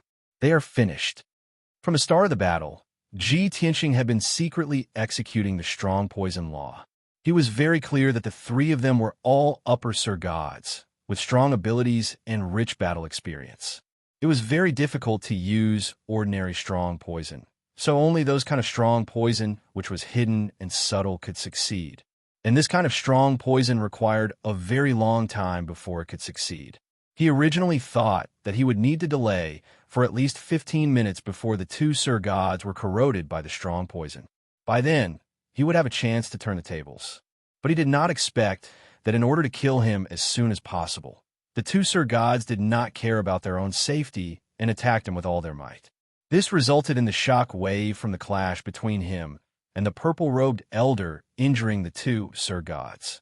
The strong poison took advantage of the gap, and the 2 Sir Gods were immediately corroded by the strong poison. Their arms and faces were dyed with a layer of blue. Following that, the strong poison wreaked havoc in their bodies, rapidly corroding their meridians and blood vessels, and spreading to their brains. Once the strong poison invaded their divine spark, the 2 Sir Gods' consciousness would become blurry, and they would gradually fall into a coma. If they were not treated and expelled in time, their lives would be in danger. Uff. The 2 Sir Gods had just climbed up from the ruins and were about to fly up into the night sky to continue attacking Ji Tianqing when they spat out blood arrows at the same time. Sensing that something was amiss and that they had been poisoned, the 2 Sir Gods' expressions changed drastically. Chapter 30:14. Damn it! How did I get poisoned? Damn it! I've also been poisoned. My bloodline has been corroded. The 2 Sir God Realm experts exchanged looks. They were so frightened that they screamed angrily. Immediately, they felt a stabbing pain all over their bodies, as if they were being cut by knives. Their internal organs were also burning with pain, as if they were being burned. The unbearable pain made them tremble all over, and their teeth creaked as they gritted their teeth. We already knew that the little bastard was good at using poison, so we were very cautious. But we didn't expect that we would still fall into his trap. The 2 divine lords didn't dare to delay and stopped attacking Ji Tianqing. They hurriedly circulated their energy to expel the poison. Seeing this, Ji Tianqing ignored his injuries and charged over with the burial of heaven. He wanted to quickly kill the 2 divine lords while they were poisoned. Only then could he focus on dealing with the purple-robed elder. Unfortunately, Ji Tianqing was stopped by the purple-robed elder just as he flew out with his sword. The purple-robed elder also realized that the 2 divine lords were poisoned and couldn't fight for the time being. Ji Tianqing wanted to take the opportunity to kill, so he could only block him. Swish! Swish! The purple-robed elder swung his divine sword with all his strength, sending out sword beams that covered the sky and enveloped Ji Tianqing. Ji Tianqing was stopped, so he could only give up on the 2 divine lords and use all his strength to block the purple-robed elder's attack. Clang! Clang! Clang! Clang! Clang, clang, clang, clang, clang. The purple-robed elder was indeed stronger. Ji Tianxing used all his strength to block and counterattack, but he couldn't get rid of his opponent. Taking advantage of this opportunity, the two Sir Gods who were poisoned hurriedly consumed divine elixirs to heal their wounds. But the poison that Ji Tianxing had deliberately released was too overbearing.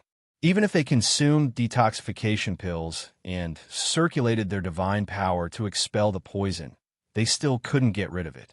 The two Sir Gods were so worried that their hearts were burning with anxiety and fear. Cold sweat broke out all over their bodies.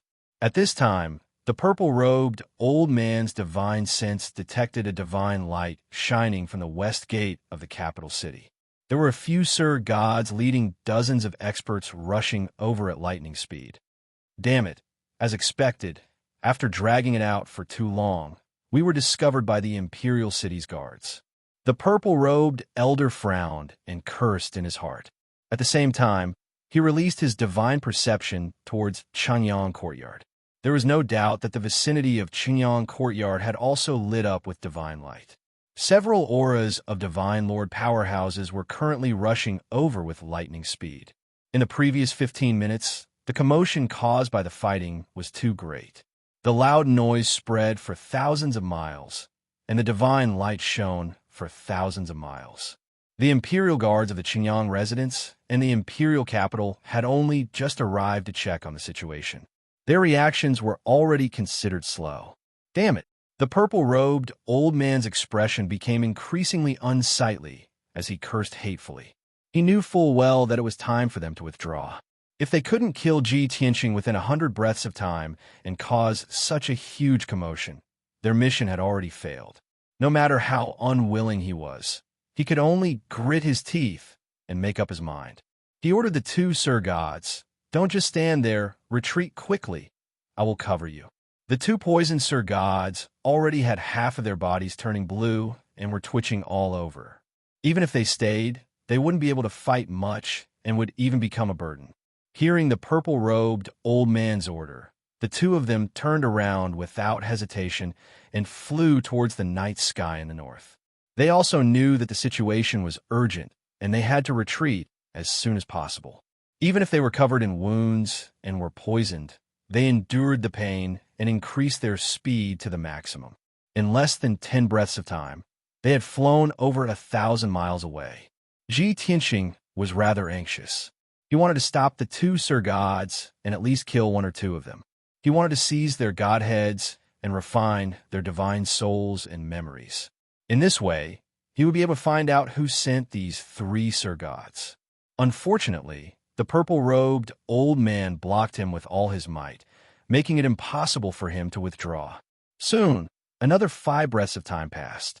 The group of Imperial Guards from the Imperial capital was still 2,000 miles away from the battlefield. As for the Sir God experts from the Qingyang side courtyard, they were only 600 miles away from Ji Tianxing and the purple-robed old man. The purple-robed old man saw that the time was up, and he couldn't stay any longer. He made a feint at Ji Tianxing and teleported away from the battlefield. Ji Tianxing had already guessed that the purple-robed old man would escape and was prepared to stop him.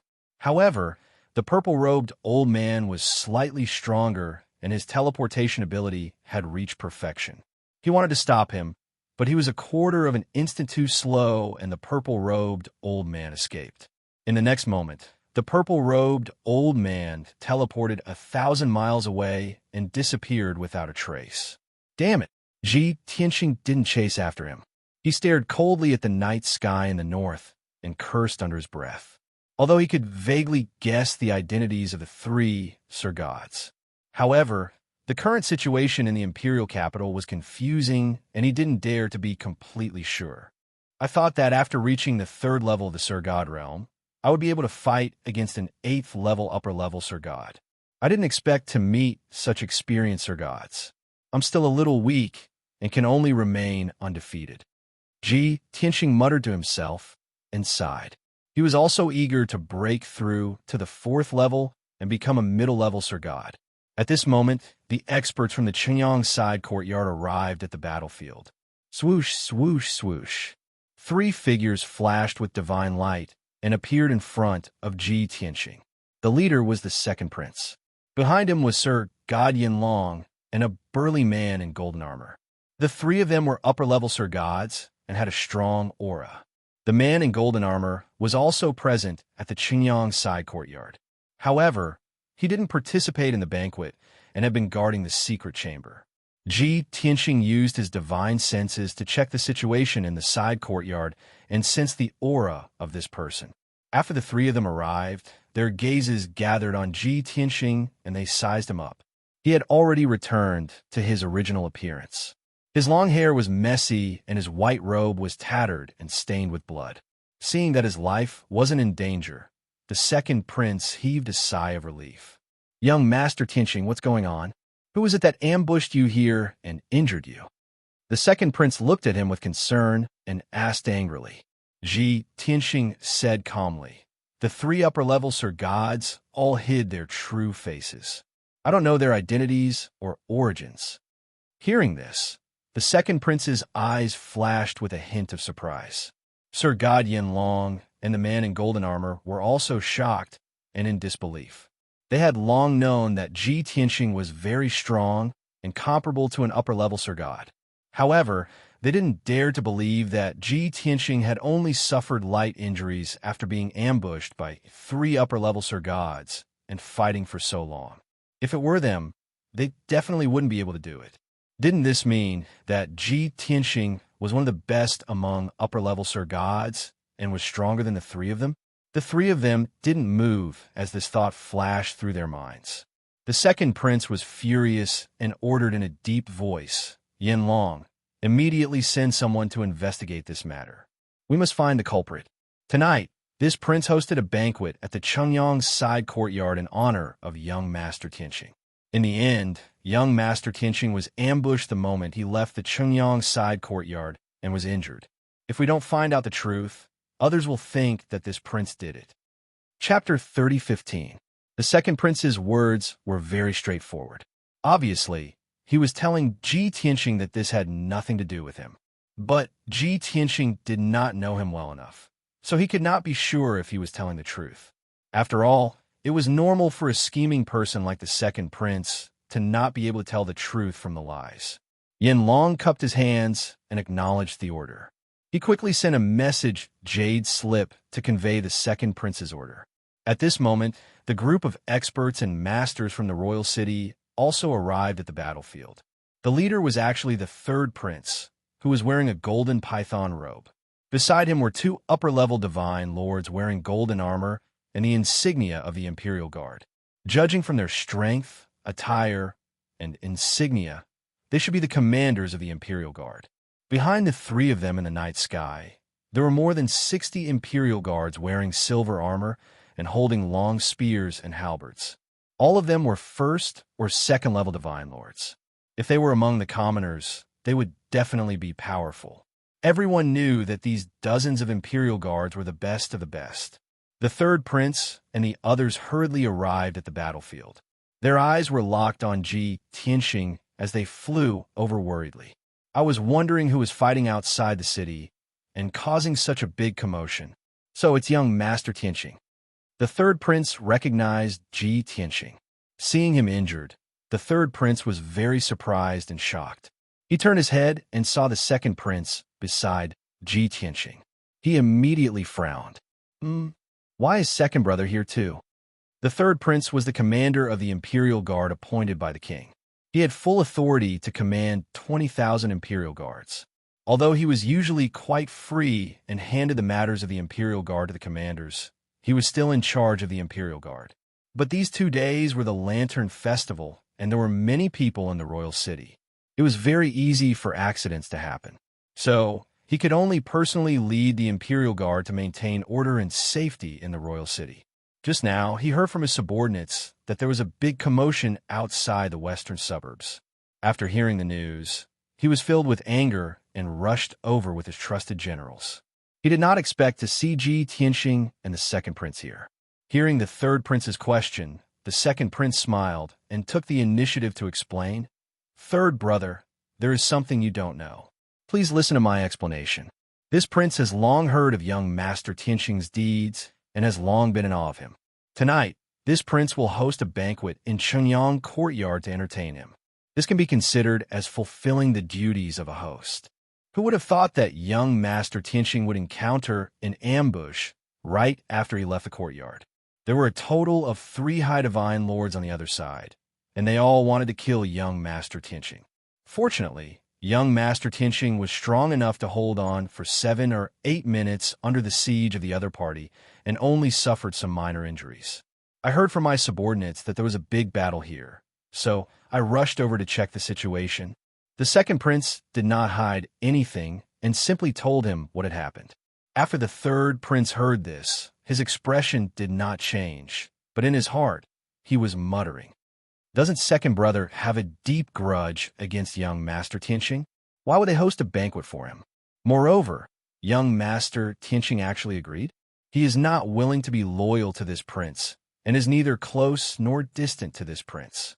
Yet, he is in contact with second brother. What is he trying to do? At the thought of this, the third prince felt a little worried. However, he did not show it and hurriedly asked Ji Tianxing in concern, "Young Master Tianxing, how are your injuries? Are they serious?" Ji Tianxing shook his head and said, "They're just light injuries, nothing serious." "Third prince, you don't have to worry." "That's good." The third prince nodded slightly and said in an indignant tone, "Which bastard actually ordered 3 high divine lords to attack young Master Tianxing? Killing people in public in the outskirts of the capital is simply disregarding the law. They must be caught and beheaded in public." With that, he ordered the golden-armored commander beside him, "Commander Mo, bring everyone to check the battlefield and investigate the clues and traces." Commander Mo hurriedly cupped his fists and bowed, acknowledging the order. Then he brought more than 60 Imperial Guards with him to investigate the battlefield. There was only one golden-armored commander left beside him. At this time, he looked at the second prince and sneered. Everyone knows that second brother and young Master Tianxing have a long-standing grudge against each other. I really don't understand why second brother would invite young Master Tianxing to be his guest. Moreover, the banquet was held in the western suburbs outside the capital. Most importantly, right after the banquet ended, young Master Tianxing was only 1,500 kilometers away, and the assassins could not wait to kill him. How can there be such a coincidence in the world? Second brother, aren't you going to explain? The third prince's intention was obvious. He was making things difficult for the second prince. Just now, the second prince had driven a wedge between him and Ji Tianxing. Now, he was also trying to drive a wedge between the second prince and Ji Tianxing. This was especially true when he claimed that those 3 high divine lords were assassins. This was already an obvious hint. Everyone knew that the assassins of the Evil Blood Palace called themselves assassins. The second prince had expected that the third prince would point the finger at him. He was not angry. Instead, he spread his hands and looked at Ji Tianxing. He said with a wry smile, "Young Master Tianxing, did you see that? Just now, I said that someone must have misunderstood and thought that it was me who did it. You really didn't let me down." After that, he said to the third prince, "Third brother, this is indeed a coincidence. It's normal for you to suspect me, but this prince can pat his chest and swear that this matter has absolutely nothing to do with this prince. Young Master Tianxing is so elegant and knowledgeable. I drank and talked with him for half the night. I felt like old friends with him at first sight. I regret that I didn't meet him sooner. I can't wait to befriend him. Why would I order assassins to ambush him?" The second prince said with certainty. He did not seem to be lying at all, but everyone knew that it was difficult for a shrewd person like him to judge whether he was telling the truth or not. The third prince stared at him expressionlessly and said in a low voice, "Second brother, you should know that we won't believe you easily. And I know that you're an expert in making what is false true and what is false false. It's useless for us to argue here. Let's wait for the results of the investigation to come out." The second prince nodded, slightly in agreement. He looked at Ji Tianxing and asked, "Young Master Tianxing, what do you think?" Ji Tianxing also nodded and said calmly, "Guessing is useless. We can only confirm the answer with real evidence. Before the truth comes out, You don't have to fight with each other to avoid letting the fishermen profit. The two princes were stunned when they heard the words fishermen reaping the benefits from the fight. They immediately understood Ji Tianxing's meaning. Their eyes lit up, and they quickly nodded in agreement. You've woken us up from our days. Young Master Tianxing is right. Young Master Tianxing has just experienced danger, but he can still maintain his rationality and calm. It's really admirable. If the result is as young Master guessed, then we have to be careful. We underestimated that little brother before. His scheming and methods are not inferior to ours. The second prince and the third prince were smart people. There was no need for Ji Tianxing to say it. They could guess the answer with just a little hint. Moreover, they had reason to believe that this was very likely the doing of that person. His goal was to drive a wedge between the two princes. He wanted to sow discord between Ji Tianxing and the second prince. Chapter 30:16.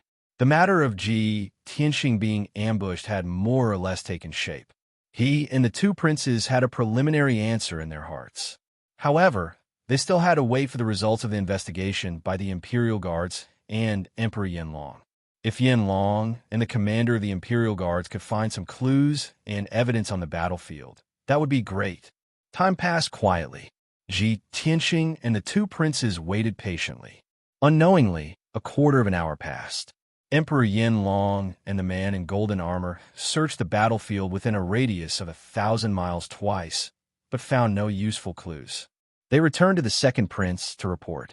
Before the second prince could ask, the two of them shook their heads in disappointment. Although they were disappointed, they had expected it. After all, the three divine emperors were all experienced experts. They were very cautious. How could they leave important clues and traces? Just then, suddenly, a beam of light flew from the sky and landed in front of Ji Tianxing. After the spiritual light dissipated, a golden jade slip appeared. There was a special imprint on it. Seeing the mark on the jade slip, Ji Tianxing's eyebrows twitched. He had a bad feeling. The two princes also stared at the jade slip with different expressions. The third prince recognized the mark. He frowned and murmured, "Message jade slip from Lai Fu? Did something happen in the Changfeng courtyard?" Ji Tianxing did not say anything. He quickly picked up the message jade slip and read the content with his divine sense. Lai Fu's old voice immediately sounded in his mind. "Young Master Tianxing, something big happened. An expert sneaked into the Changfeng courtyard, injured Zhen Hong, and kidnapped the young master." Lai Fu's tone was very anxious and worried. He was panting. Apparently, he had just finished a battle. Ji Tianxing's body immediately stiffened.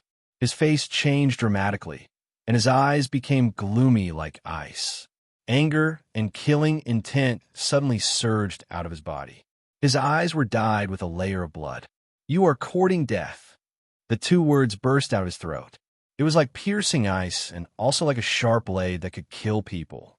The two princes both felt an immense pressure, as well as a terrifying killing intent that shook the heavens.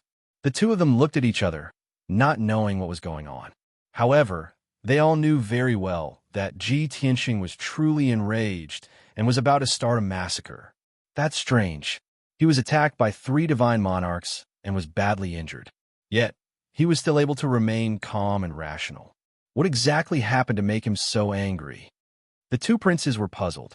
Without saying a word, Ji Tianxing put away the golden jade slip and turned to leave at lightning speed, heading straight for the west gate of the royal city. "Young Master Tianxing, what happened?" The second prince raised his hand, wanting to ask Ji Tianxing to stay and ask him about the situation. However, Ji Tianxing ignored him. His figure flickered a few times and disappeared into the darkness. The third prince also turned and left without hesitation, chasing after Ji Tianxing to the west gate of the royal city. At the same time, he also sent a voice transmission to the two commanders of the Imperial Army and ordered, "Go to the Changfeng courtyard immediately. Something big has happened." The two commanders of the Imperial Guards received the order and quickly gathered the Imperial Guards who were investigating the battlefield and rushed to the Changfeng courtyard at the fastest speed. 15 minutes later, Ji Tianxing returned to the Changfeng courtyard. Lai Fu, with messy hair and sweaty forehead, was waiting in the courtyard of the East Wing, anxiously pacing back and forth. The East Wing was Wu Shuang's residence. At this time, there were more than 50 guards guarding the small courtyard, and no one was allowed to come close. When Ji Tianxing teleported back and appeared in the small courtyard, Lai Fu breathed a sigh of relief, as if relieved of a heavy burden. He hurried to greet him and saluted. "Young master, you're finally back." Ji Tianxing's face and aura were frighteningly gloomy. He did not waste time and ignored Lai Fu. He directly released his divine sense to cover the entire Changfeng courtyard and carefully explore. He saw that the East Wing, which covered an area of 100 feet, had become dilapidated. More than a dozen houses had collapsed, and many broken fences and walls were exposed in the ruins.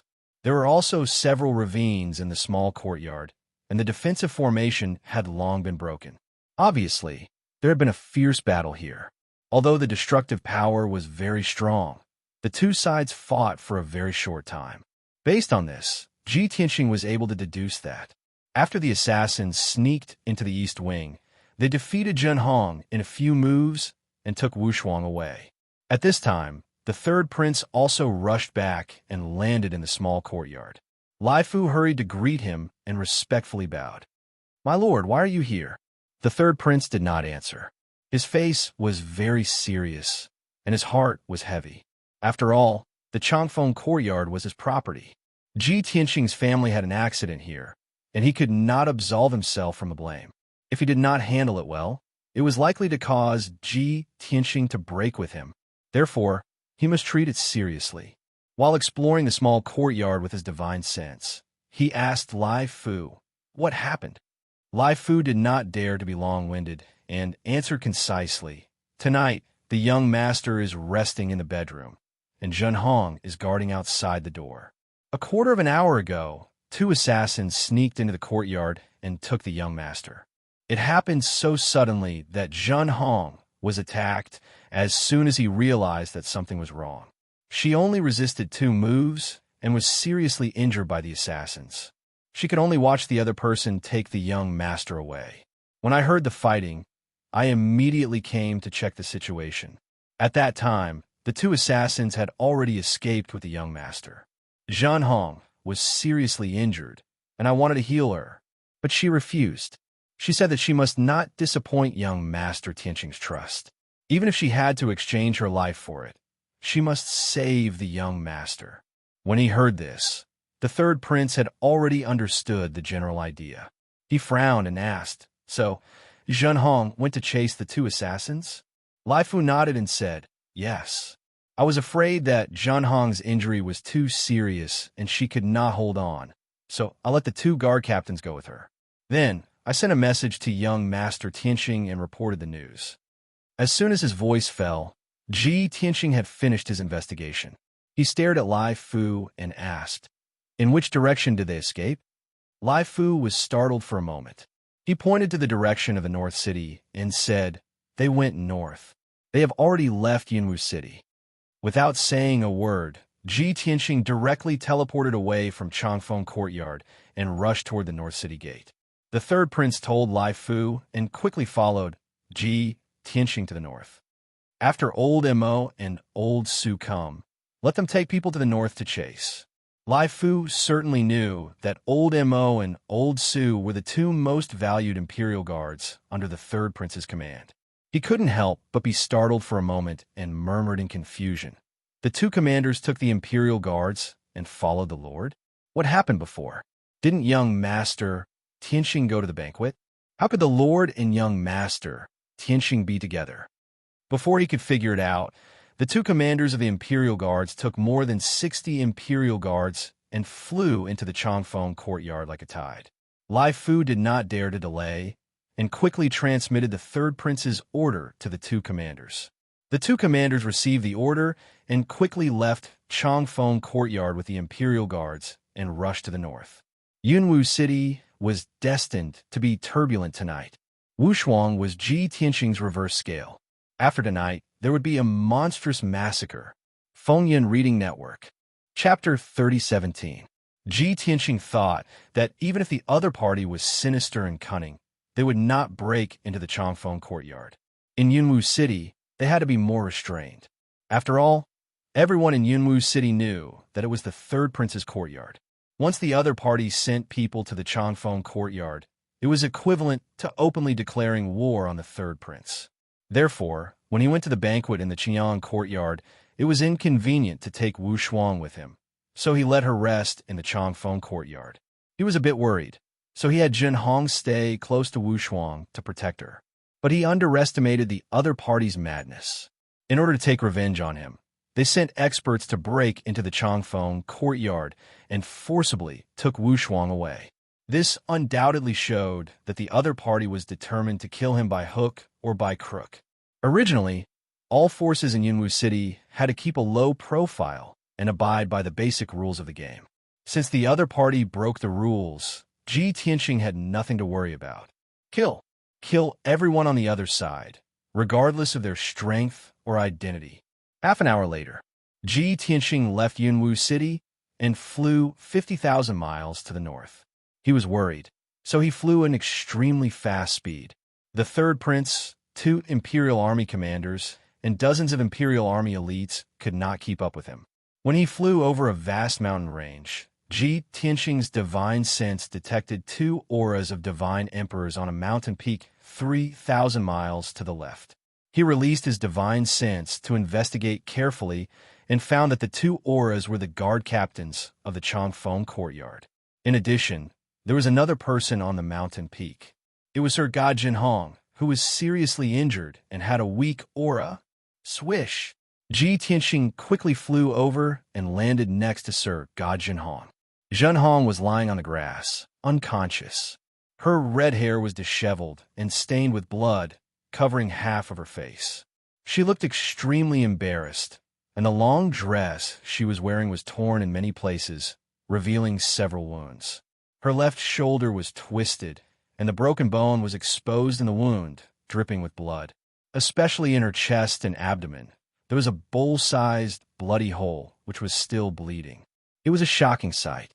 Obviously, she was seriously injured and had fainted. The 2 bodyguard captains were guarding her, as anxious as ants on a hot pan. One of them helped her channel divine power to suppress her injuries. Another person fed her a divine pill and performed a healing technique to help her stop the bleeding. Seeing that Ji Tianxing had arrived, the 2 captains heaved a sigh of relief. He raised his head to greet Ji Tianxing, then lowered his head to continue working. Seeing this, Ji Tianxing frowned and said in a deep voice, "Get out of the way." The strength of the 2 guard captains was slightly lower, and their treatment methods were very mediocre. Knowing that Ji Tianxing was going to save Jinhong, the 2 of them hurriedly retreated.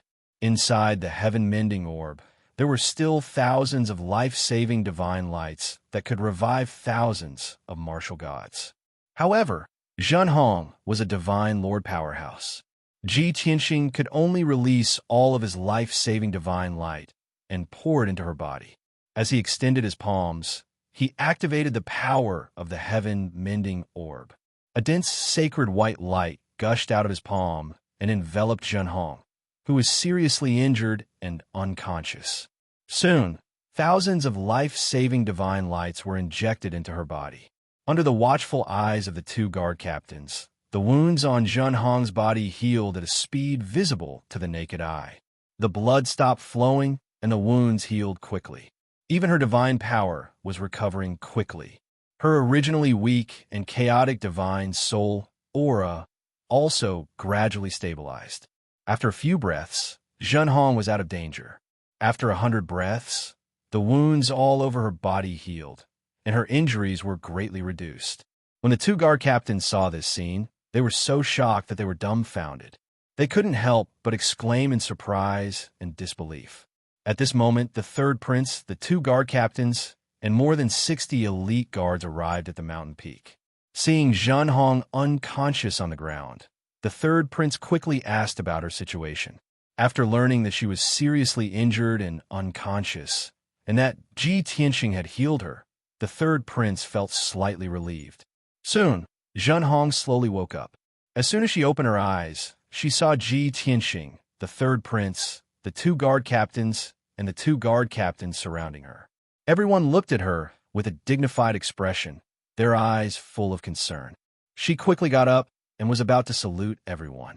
The third prince raised his hand to stop her and asked anxiously, "Zhan Hong, you tracked the murderer here and fell unconscious? What about the murderer? Which direction did he escape in?" At the mention of this matter, Zhan Hong's eyes dimmed, and an expression of extreme self-blame appeared on her face. She said guiltily, "My lord, young Master Tianxing, I'm sorry. Zhan Hong is useless. I failed to live up to your trust and failed to protect the young lord." Ji Tianxing frowned slightly and said in a deep voice, "Let's talk about this later. Tell me first, where did the murderer escape to? Do you have any clues?" Zhan Hong felt even more ashamed and lowered her head even more. "The murderer, Zhan Hong, is useless. I couldn't catch up with the murderer and was left further and further behind. They escaped to the north. Before I fell unconscious, I could still track their aura. Now that I've been left behind, I can't detect their residual aura." Obviously, they had lost track of them. Ji Tianxing was full of unwillingness and continued to ask, "Then did you see clearly what the two murderers looked like? Did they have any special characteristics?" Zhan Hong thought seriously for a moment and shook her head with even more self-blame. "They should be two men, but I'm not sure if they're young or middle-aged. They were both wearing black robes and masks that covered their original faces. I couldn't see any markings or special characteristics." Hearing this, Ji Tianxing, the third prince, and the others looked even more disappointed. Zhan Hong was the best witness and the most crucial clue about the two murderers. But now the clue was broken. No matter how anxious Ji Tianxing was, he couldn't find the murderer's whereabouts. The third prince also understood this and hurriedly persuaded Ji Tianxing, "Young Master Tianxing, don't be too anxious. You must calm down at this time. The clue is broken. Why don't we go back to Royal City first and discuss countermeasures?" After a pause, he also said with self-blame, "I'm also deeply sorry and angry that such a thing happened. Damn the murderers. They broke into the Longwind courtyard and kidnapped Wu Shuang. This is a public declaration of war against me. The other party not only wants to take revenge on you, but also wants to sow discord between us. Young Master Tianxing, please rest assured that I also have an unshirkable responsibility for this matter. I will definitely help you save Wu Shuang." Ji Tianxing nodded and said in a deep voice, "Although the clue is broken, I'm still not reconciled. Let's continue to look for clues around." After that, he left the mountain peak and flew north, carefully investigating the situation along the way.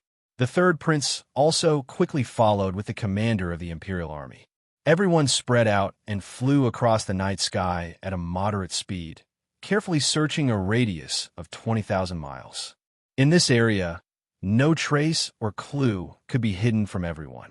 But unfortunately, after searching for an hour and tens of thousands of miles, they didn't find any useful clues. In desperation, Ji Tianxing and the third prince could only leave and return to Royal City to make a long-term plan. Chapter 30:18. Ji Tianxing had been very anxious since Wu Shuang's accident, but at such a critical moment, he had to remain calm. Anger and irritation could not solve the problem. The most important thing was to think of a countermeasure. On the way back to the capital, Ji Tianxing frowned and pondered.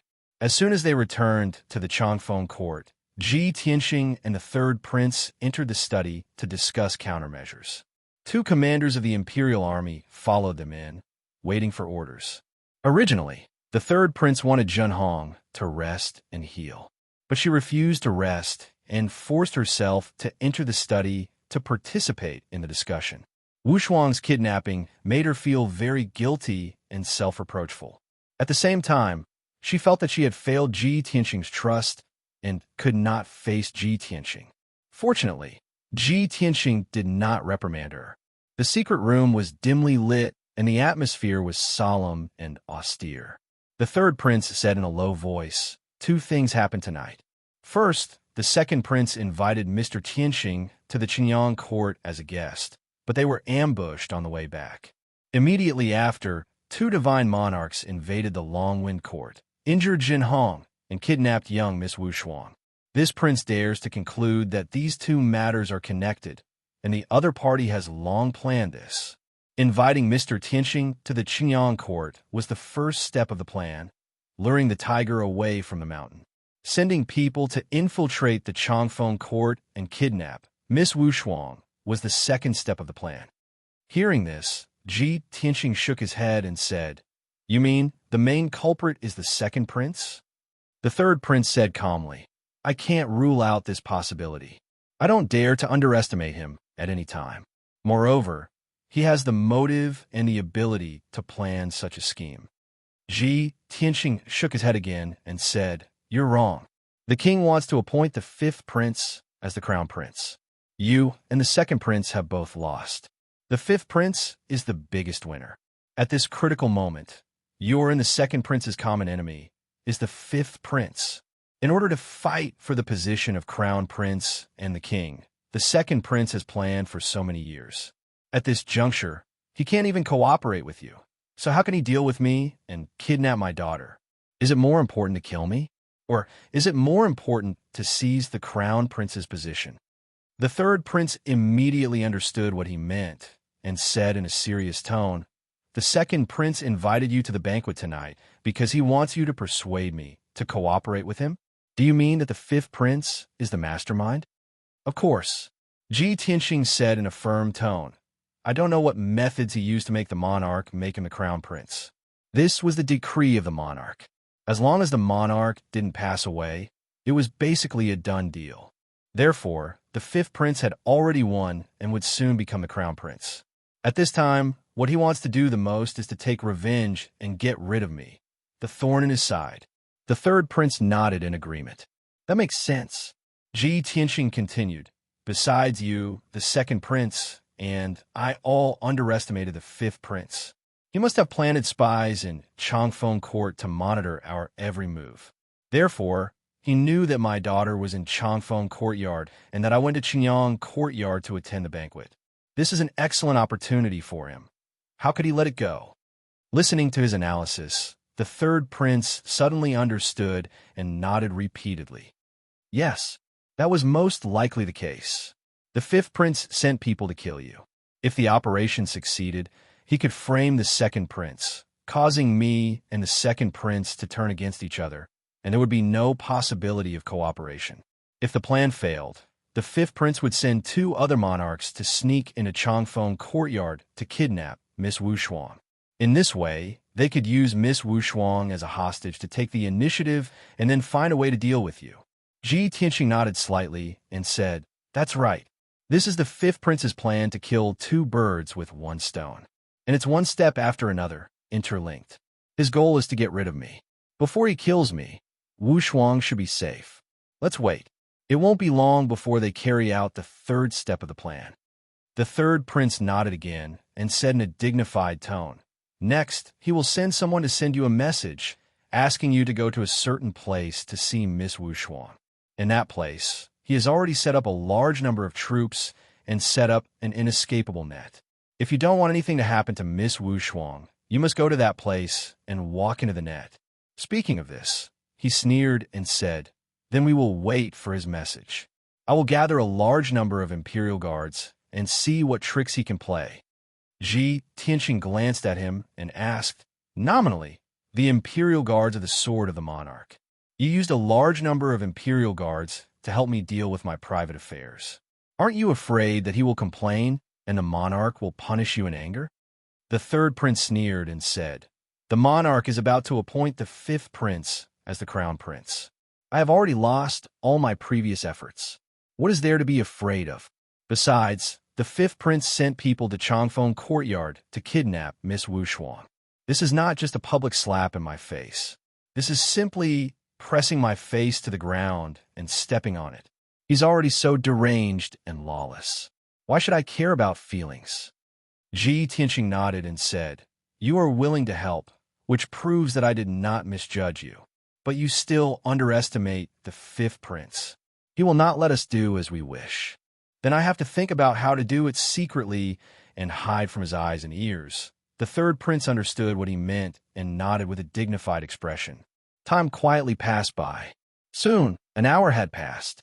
It was dawn, the darkest time of the day. At this time, a messenger guard came to the door of the study and reported respectfully, "My lord, someone just sent a secret letter to young Master Tianheng to personally read." The eyes of Ji Tianxing, the third prince, and the others flickered as they gathered their focus. "It's here." Sure enough, it's as we expected. The guard entered the study and handed the letter to Ji Tianxing. Ji Tianxing picked up the letter, pulled out the letter paper, and spread it on the desk. There were 2 lines of bold and powerful words written on the letter paper. 7 in the morning, West Wind Town in the north. If you don't want your daughter to lose her life, come alone. Don't try to play tricks. You should be very clear that we have eyes everywhere in Royal City. The letter was very clear, and everyone read it at a glance. The atmosphere in the secret room became heavy and solemn again. The third prince frowned, full of worry. You guessed right. He had long guessed that I would help you, so... Unfortunately, they also have eyes in Changfeng Courtyard. Even if I quietly leave with the Imperial Army, I will most likely be discovered. Young Master Tianxing, let me think of a way. How can I help you? Ji Tianxing casually shot out a flame, burning the letter to ashes, and said indifferently, "No need to think. I have a way." Chapter 30:19. No one knew what Ji Tianxing, the third prince, and others discussed in the secret room. The people of the Changfeng Courtyard only knew that the third prince was full of resentment and helplessness, and left dejectedly. Looking at that appearance, he seemed to be unable to help Ji Tianxing, so he felt guilty and annoyed. Of course, 2 commanders of the Imperial Army and more than 60 elites of the Imperial Army were also taken away by him.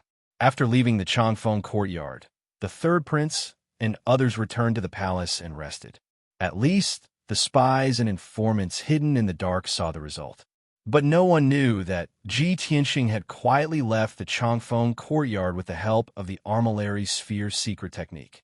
He was not discovered by anyone and quietly sneaked into the palace. Then, he found the third prince, the commanders of the Imperial Army, and the 60 elites of the Imperial Army one by one. Under his guidance, everyone entered the Jiuqian Tenju Tower and stayed on the 3rd floor of the tower. There was no other way. The 1st floor of the tower had too many ancient buildings, and the 2nd floor had the statues and altars of the primitive demon god. The 4th floor was a boundless sea, in which there were hundreds of millions of sea beast bones. There were too many clues in these spaces, and it was easy to expose the secrets of the tower. Only the 3rd floor space was a dark wasteland. There was only an ancient tomb made of black stone in the middle.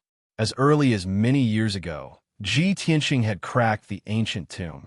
The demon god scriptures and secret techniques hidden in the ancient tomb were also given to Ji Ku to practice. Now the ancient tomb was ruined, and only a pile of broken black stone was left. It was useless, and it would not expose the secrets of the Jiuqian Tenju Tower. After a while, Ji Tianxing settled the third prince and the Imperial Army.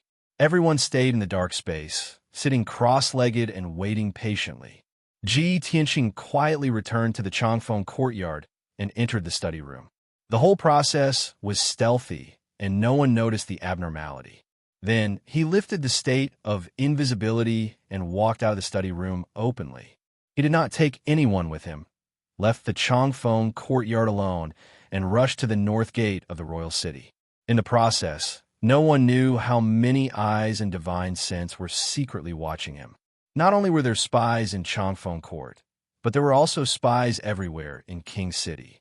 When the spies and informants saw Ji Tianxing leave Royal City alone and fly towards the north, they hurriedly sent messages to report the news.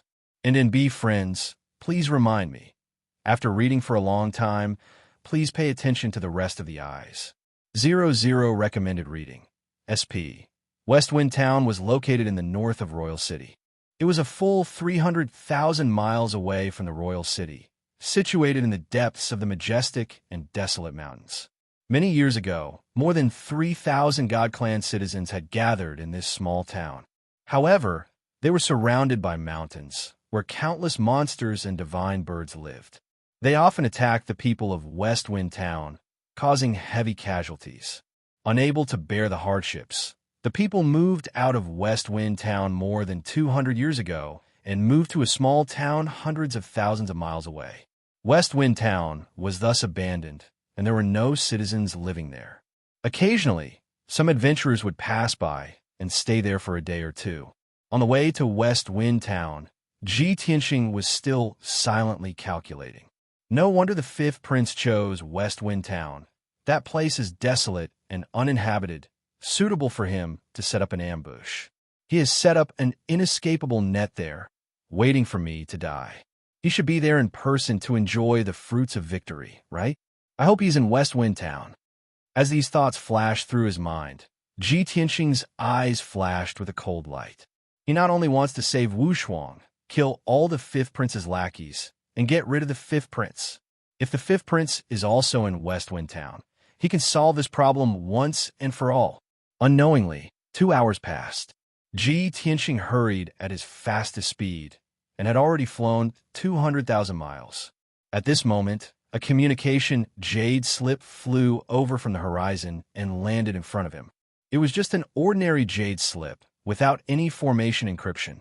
He picked up the jade slip, his divine sense entered it, and the voice of a young man sounded in his mind. At least you know your place, and know that playing tricks is useless. However, you have to hurry. There is less than 2 hours left. Your daughter is very safe now. If you come late, you can only collect her corpse. Ha. This person's tone was sinister and low, filled with hatred and resentment. Ji Tianxing could guess that the person who sent the message was the fifth prince. From this message, he was able to analyze several pieces of information. Firstly, the fifth prince was indeed in West Wind Town and was waiting for him to die. Secondly, Wu Shuang's life was not in danger. This made him feel slightly more at ease, and he sped up his journey. Unknowingly, another hour had passed. He flew for another 100,000 miles, crossing over numerous majestic mountain ranges, and was about to arrive at West Wind Town. And friends, please prompt. Pay attention to the rest of your eyes after reading for a long time. 00 recommended reading. MBSB.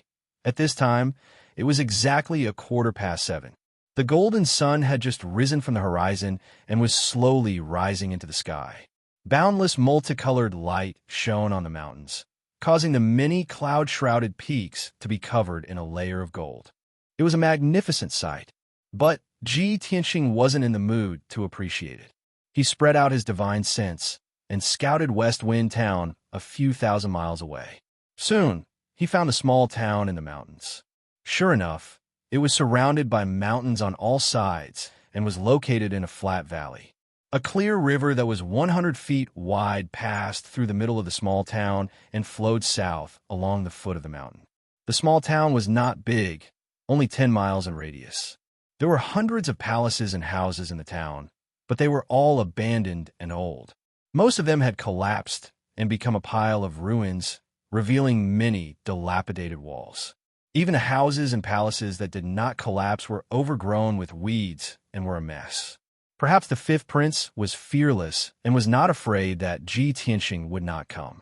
There were actually 300 experts around the small town, all of them at the 8th and 9th level of the celestial god realm. Those experts were all wearing black armor, holding sabers, swords, and long spears surrounding the small town. In addition, there was a palace that occupied an area of 10,000 feet in the middle of the small town.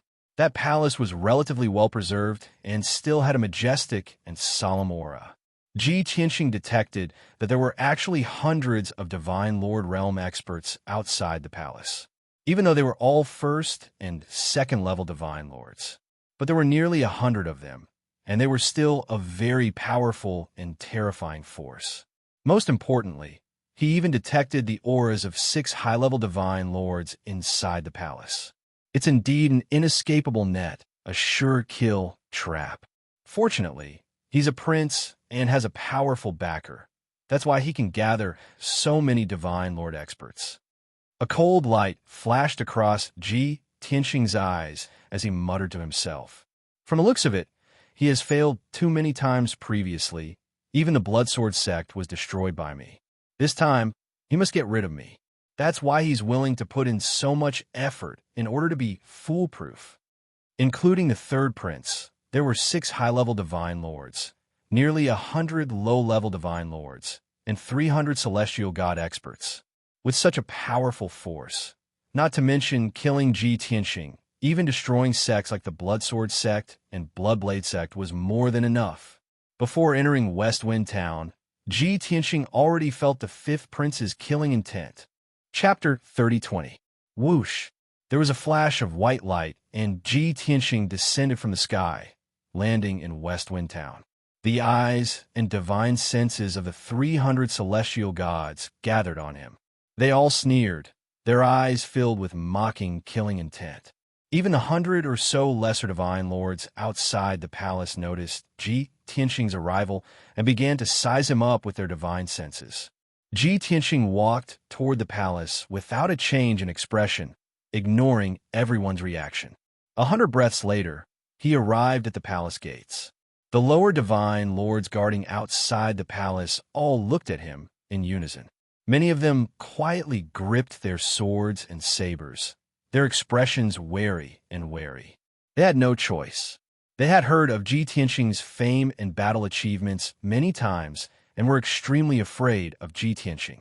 There were also some lesser divine lords who were gloating, sneering with mocking expressions, and even whispering to each other. So he's Tianxing? There's nothing special about him. Ha! I heard that he was vicious and powerful, a ruthless character that could not be provoked. Now it seems that he's just so. No matter how ruthless a character is, in front of our Lord, won't he still obediently surrender and accept his death? He clearly knows that this is his grave, and he still dares to come alone. I really admire his fearlessness. This guy's brain must have been flooded with water. Isn't it just his daughter being captured? He can just have another child with his wife. Why throw away his life? So, even the most powerful expert has weaknesses and openings. Our Lord is still the most powerful. Everyone discussed in low voices as they sized up Ji Tianxing with complicated expressions. Ji Tianxing looked straight ahead, ignoring the numerous lesser divine lords as he strode into the hall. The palace was very spacious. Although it was old, it was exceptionally clean and spotless. There were gemstone lamps embedded in the walls, emitting a bright divine light that illuminated the palace. When Ji Tianxing walked into the main hall, he saw a luxurious throne inlaid with gems at the head of the hall. A thin young man wearing a golden python robe and a dark golden crown sat on the throne. This person could be considered handsome. His face was as pale as paper, and his fingers were slender and clean. He looked rather cultured and refined. Unfortunately, his eyes ruined his temperament. His eyes were long and narrow like willow leaves, slanted upward toward his temples. Even under normal circumstances, his eyes were narrowed, making him look very cold and gloomy. He was definitely not a straightforward person. One could tell at a glance that this person was the most low-key and patient 5th prince. On his left, there were 2 Sir God experts in blue robes and purple robes who were standing by the side of the throne. To his right were 3 divine lords. 2 of them were middle-aged divine race experts. The strongest one was the black-robed, white-haired old man. While Ji Tianxing was sizing up the 5th prince and the others, everyone's eyes were also focused on him, sizing him up with interest. You clearly know that this is the place this king chose for you to be buried, but you still came here without hesitation. Tianxing, I really admire your courage. The 5th prince looked down at Ji Tianxing, his right hand gently pinching his clean chin as he said with a smile, "How is it? At this moment, what are your thoughts?" Ji Tianxing looked at him expressionlessly and said in a low voice, "I've arrived on time. Where's my daughter, Wu Shuang?" The 5th prince smirked and said, "What's the hurry? Your daughter is fine. I don't want to do anything to a child." "But you've already done it," Ji Tianxing said coldly. Shame and anger flashed in the 5th prince's eyes, but he immediately covered it up. He quickly changed the topic and said with a cold smile, "From the day you offended me and became my enemy, you were destined to end up like this. Although I've lost a few times during this period, That's because I've never taken you seriously and underestimated you.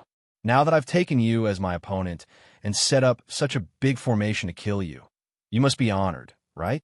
Ji Tianxing said indifferently. You thought you were noble and disdained to take me as your opponent. But the result was that you repeatedly failed in front of me, and even your most loyal lackey, the Bloodsword sect, was wiped out by me. Such a tragic defeat caused you to suffer heavy losses, lose face, and become the laughingstock of the entire divine kingdom. So, you did not hesitate to gather so many experts to deal with me, just to wash away your shame. Now the more proud you are, the more you want to vent your anger and resentment, the more it proves how badly you lost and how embarrassed you were. Indeed, the fifth prince had long hated him to the bone and regarded him as a thorn in his side. It was not easy to set up this trap and lure Ji Tianxing to West Wind Town. How would he bear to kill him? That would not be enough to vent his anger. He wanted to humiliate Ji Tianxing and torture Ji Tianxing. When his anger subsided, he would completely kill Ji Tianxing. But Ji Tianxing had long been aware of the fifth prince's thoughts. These words were merciless and exposed the fifth prince's shameful act in front of everyone. The fifth prince's heart burst with anger again, his hands trembling and the corners of his eyes twitching. However, he was confident of victory and considered himself the winner, so he quickly suppressed his anger. Haha, no wonder you make enemies everywhere and are so hateful. The fifth prince grinned and sneered, not hiding the murderous look on his face. Speaking another word to a lowly person like you is blasphemy to me. Ji Tianxing said indifferently. Some people look like gold and jade, but are actually worthless. They think they're noble and unparalleled, but are actually as lowly as insects. And some people's nobility and extraordinariness are beyond your imagination. The fifth prince flew into a rage again. His fists were clenched so tightly that creaking sounds could be heard. The veins on his forehead were bulging, and he almost could not help but attack. Too hateful, too damn infuriating. The blue-robed divine lord beside the throne immediately scolded.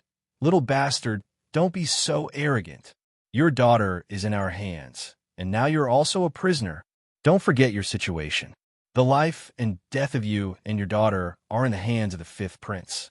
If you want your daughter to live, kneel down and kowtow obediently and beg for mercy. When the fifth prince heard these words, the anger in his heart subsided. Men, bring that little girl here. Following his order, the stone door in the corner of the hall opened. Two lower divine lords in silver armor escorted Ji Wushuang into the main hall.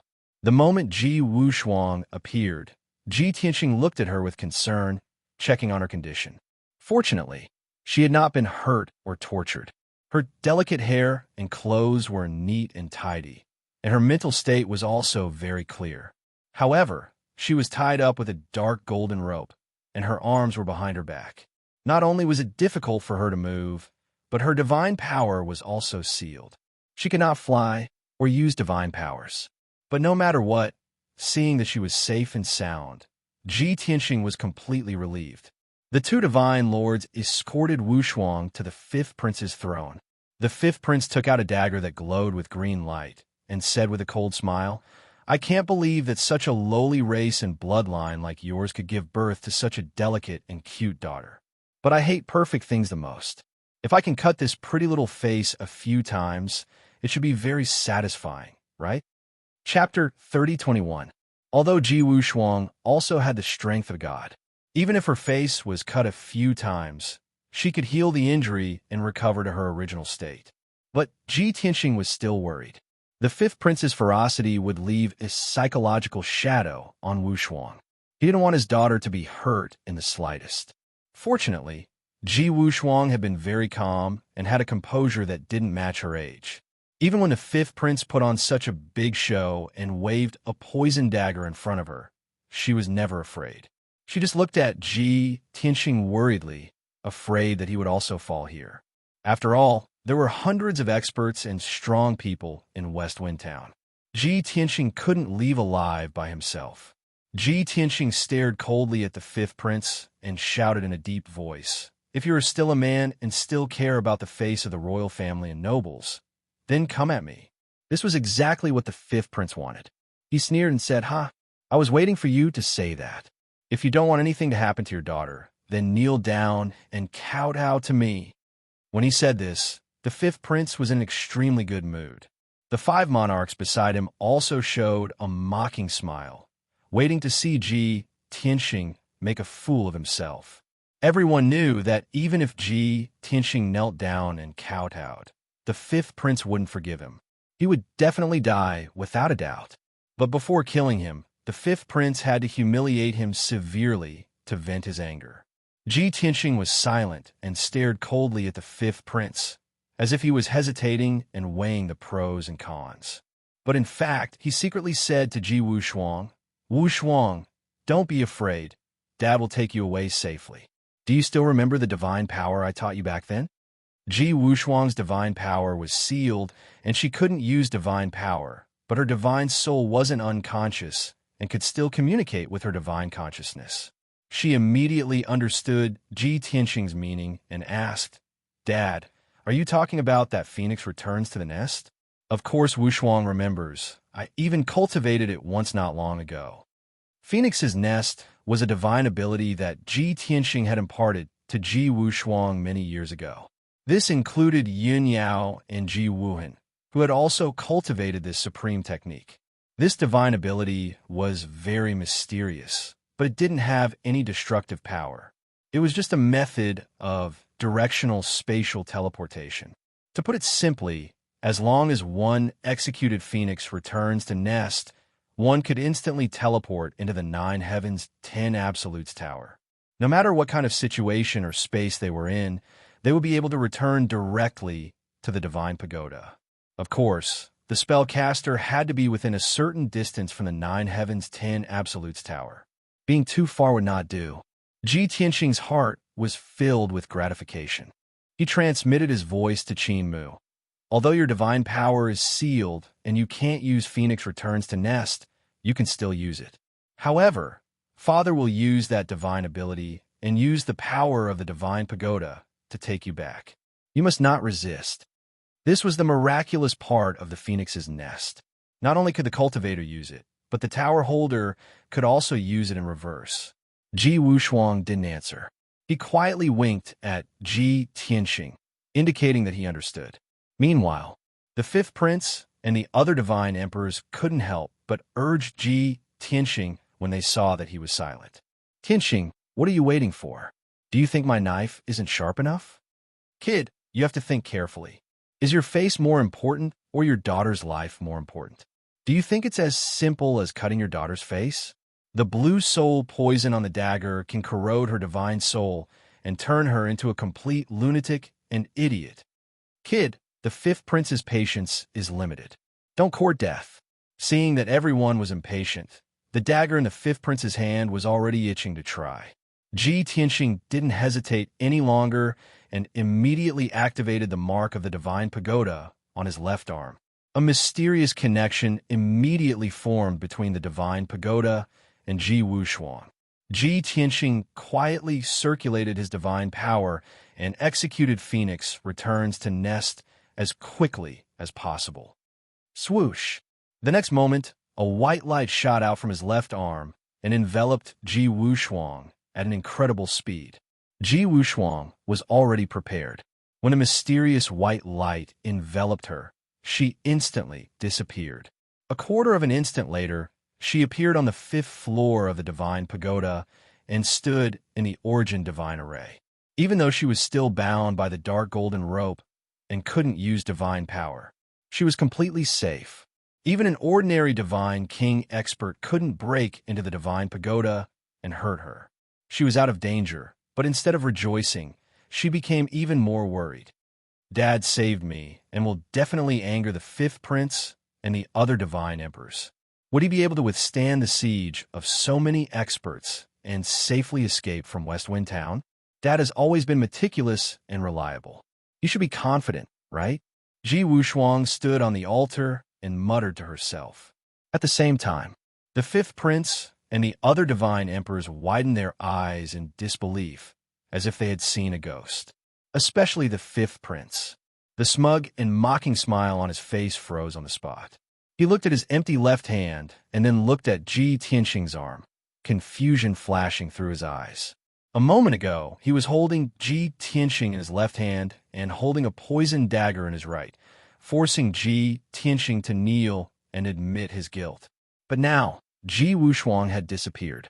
Without any leverage, how could he threaten and humiliate Ji Tianxing? Bastard, what did you do? The fifth prince glared angrily at Ji Tianxing. His chest was burning with rage, and his expression was ferocious as if he was about to devour someone. The five divine emperors also looked murderous as they stared at Ji Tianxing. Ji Tianxing successfully saved Wushuang and no longer had any worries.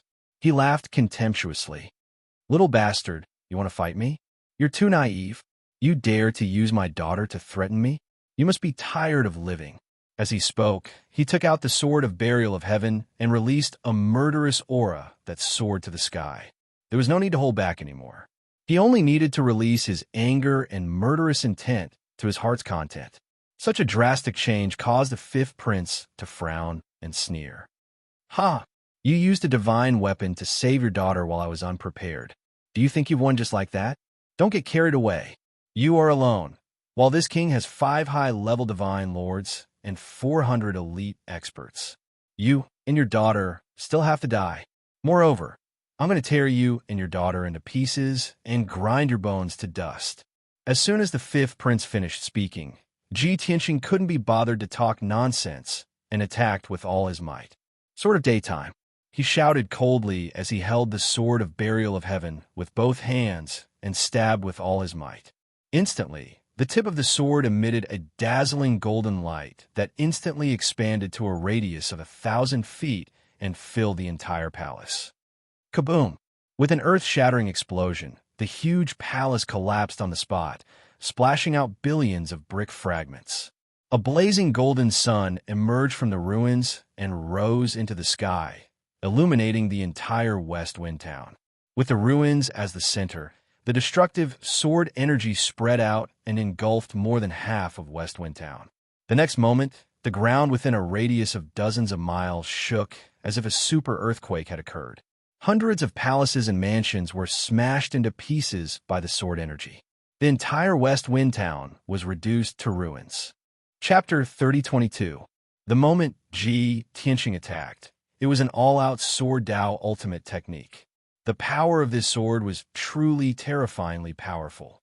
Not only did it turn West Wind Town into ruins, it also injured more than a dozen low-level divine lords and more than 20 elite experts. However, the fifth prince and the 5 high-level divine lords were fine. When Ji Tianxing attacked, everyone realized that something was wrong and immediately cast spells to block, joining forces to protect the fifth prince. Even so, the incomparably violent impact still sent the fifth prince and the 5 high-level divine lords flying back more than 10 miles. The 6 of them drew an arc in the sky and fell into the messy ruins. After that, Ji Tianxing flew high into the sky and stood there, overlooking the ruins.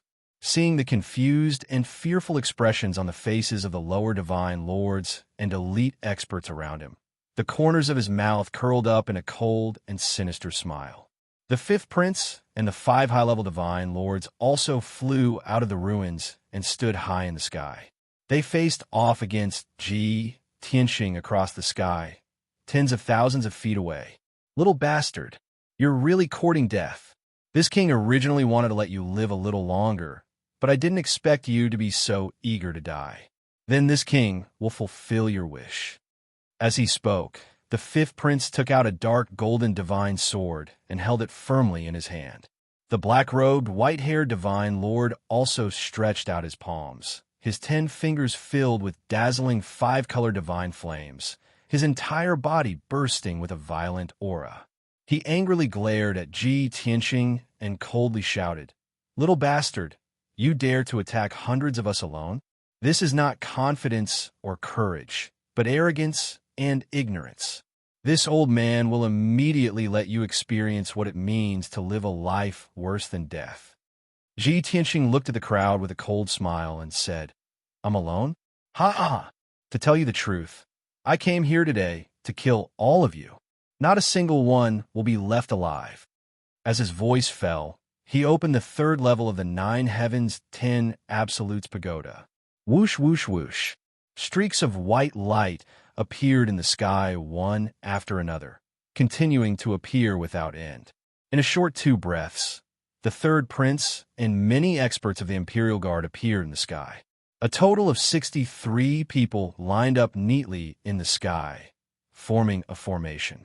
Previously, they had been waiting patiently in the darkness on the third level of the Divine Pagoda. At this moment, they could finally show themselves. All of them were clad in armor and wielding swords, emanating murderous aura. The 5th prince and many divine emperors were dumbfounded when they saw the 3rd prince and the Imperial Guards appear out of nowhere. It's you? 3rd Imperial brother and the Imperial Guards? You. How did you? This is impossible. Didn't you all return to the palace to rest? Our spies have been monitoring him all the way. They clearly saw him alone. How could this be? How did you do it? Everyone's expression changed drastically. They were both shocked and in disbelief. At the same time, a trace of worry appeared in his heart. The 3rd prince was also wearing a golden armor and holding a broad, heavy sword. He angrily shouted with a dignified voice, Old 5, you sent people to break into Changfeng courtyard and openly rob my guests. How dare you? You're openly challenging the laws of the kingdom of God. You even used young Master Tianhong's daughter as a hostage to ambush him with a large army. This is even more sinister and despicable. Do you still have the demeanor of a royal child? You don't deserve to be a prince of the kingdom of God, let alone the crown prince. I'm ashamed to be your brother.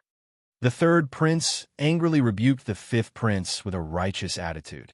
At least in terms of momentum, he completely had the upper hand. The 5th prince was extremely angry. He gritted his teeth and sneered. Old 3, you actually went against your brother for this little bastard. How can you be worthy of father's cultivation? Winner takes all. What qualifications do you have to criticize me?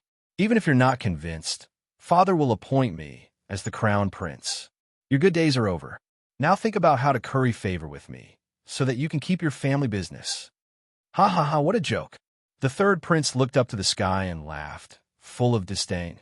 Father hasn't announced the edict yet, and you really think of yourself as the crown prince? You're so despicable and arrogant. You don't care about the laws of the kingdom of God and the face of the royal family. What qualifications do you have to be the crown prince? Now, as the governor of the Imperial Guards, I'm going to arrest you, a villain who has no regard for the law, and let father decide your crime. After that, the 3rd prince looked at the Sir Gods with a dignified gaze and shouted, The Imperial Guards are on duty to arrest criminals. Whoever dares to disobey will be sentenced to death. The Sir Gods and experts under the 5th prince's command suddenly looked worried, hesitant, and fearful. The Imperial Guards were the king's sword, representing the dignity of the king and the kingdom of God. The crowd was also worried. What if this matter was blown out of proportion and they really wanted to pursue the matter? They worked for the 5th prince for a reason and for benefits. No one wanted to implicate their entire family. The 5th prince saw the strange look on the crowd's face and quickly sneered. Old 3, don't you use the king's authority to intimidate others. The Imperial Guards are father's guards. You use them without permission to help Tianxing settle his personal grudge. This is a heinous crime. Moreover, this is not King City. What qualifications do you have to arrest people? Hearing his words, the Sir Gods and experts were a little relieved and regained their confidence. The 3rd prince frowned and wanted to argue a little more. Ji Tianxing had lost his patience, and a look of disappointment flashed across his eyes. Before the operation, the 3rd prince was extremely angry and looked like he was going to start a massacre regardless of anything. I didn't expect that he was just putting on a show in front of me. Now that they are confronting the 5th prince, they seem to be quarreling fiercely and look like they're going to kill each other if they disagree. But in fact, these 2 princes are only quarreling and don't want to kill each other. Although the 2 princes acted very realistically, how could they fool Ji Tianxing? He could see that the two princes had scruples and didn't dare to kill each other. The Imperial Guards were the third prince's trump card. The Sir Gods and experts around them were probably the fifth prince's trump card too. Both of them didn't want to waste each other's strength here, in case the second prince took advantage of them. But how could this work? What Ji Tianxing wanted was to engage in a chaotic battle and start a massacre. Therefore, while the two princes were arguing, he secretly used his poison divine power and released 9 invisible poisons.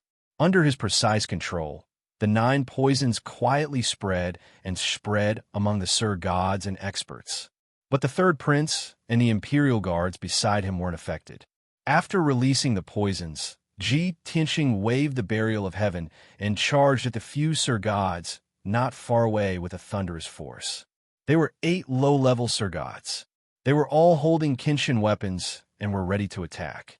They hadn't received the fifth prince's order to attack and didn't dare to act without permission. They also didn't expect Ji Tianxing to suddenly attack. Sun-shattering sword. The Burial of Heaven waved the sword and instantly slashed out 18 5-colored sword beams. They carried more than 60 nomological powers and enveloped the 9 Sir Gods.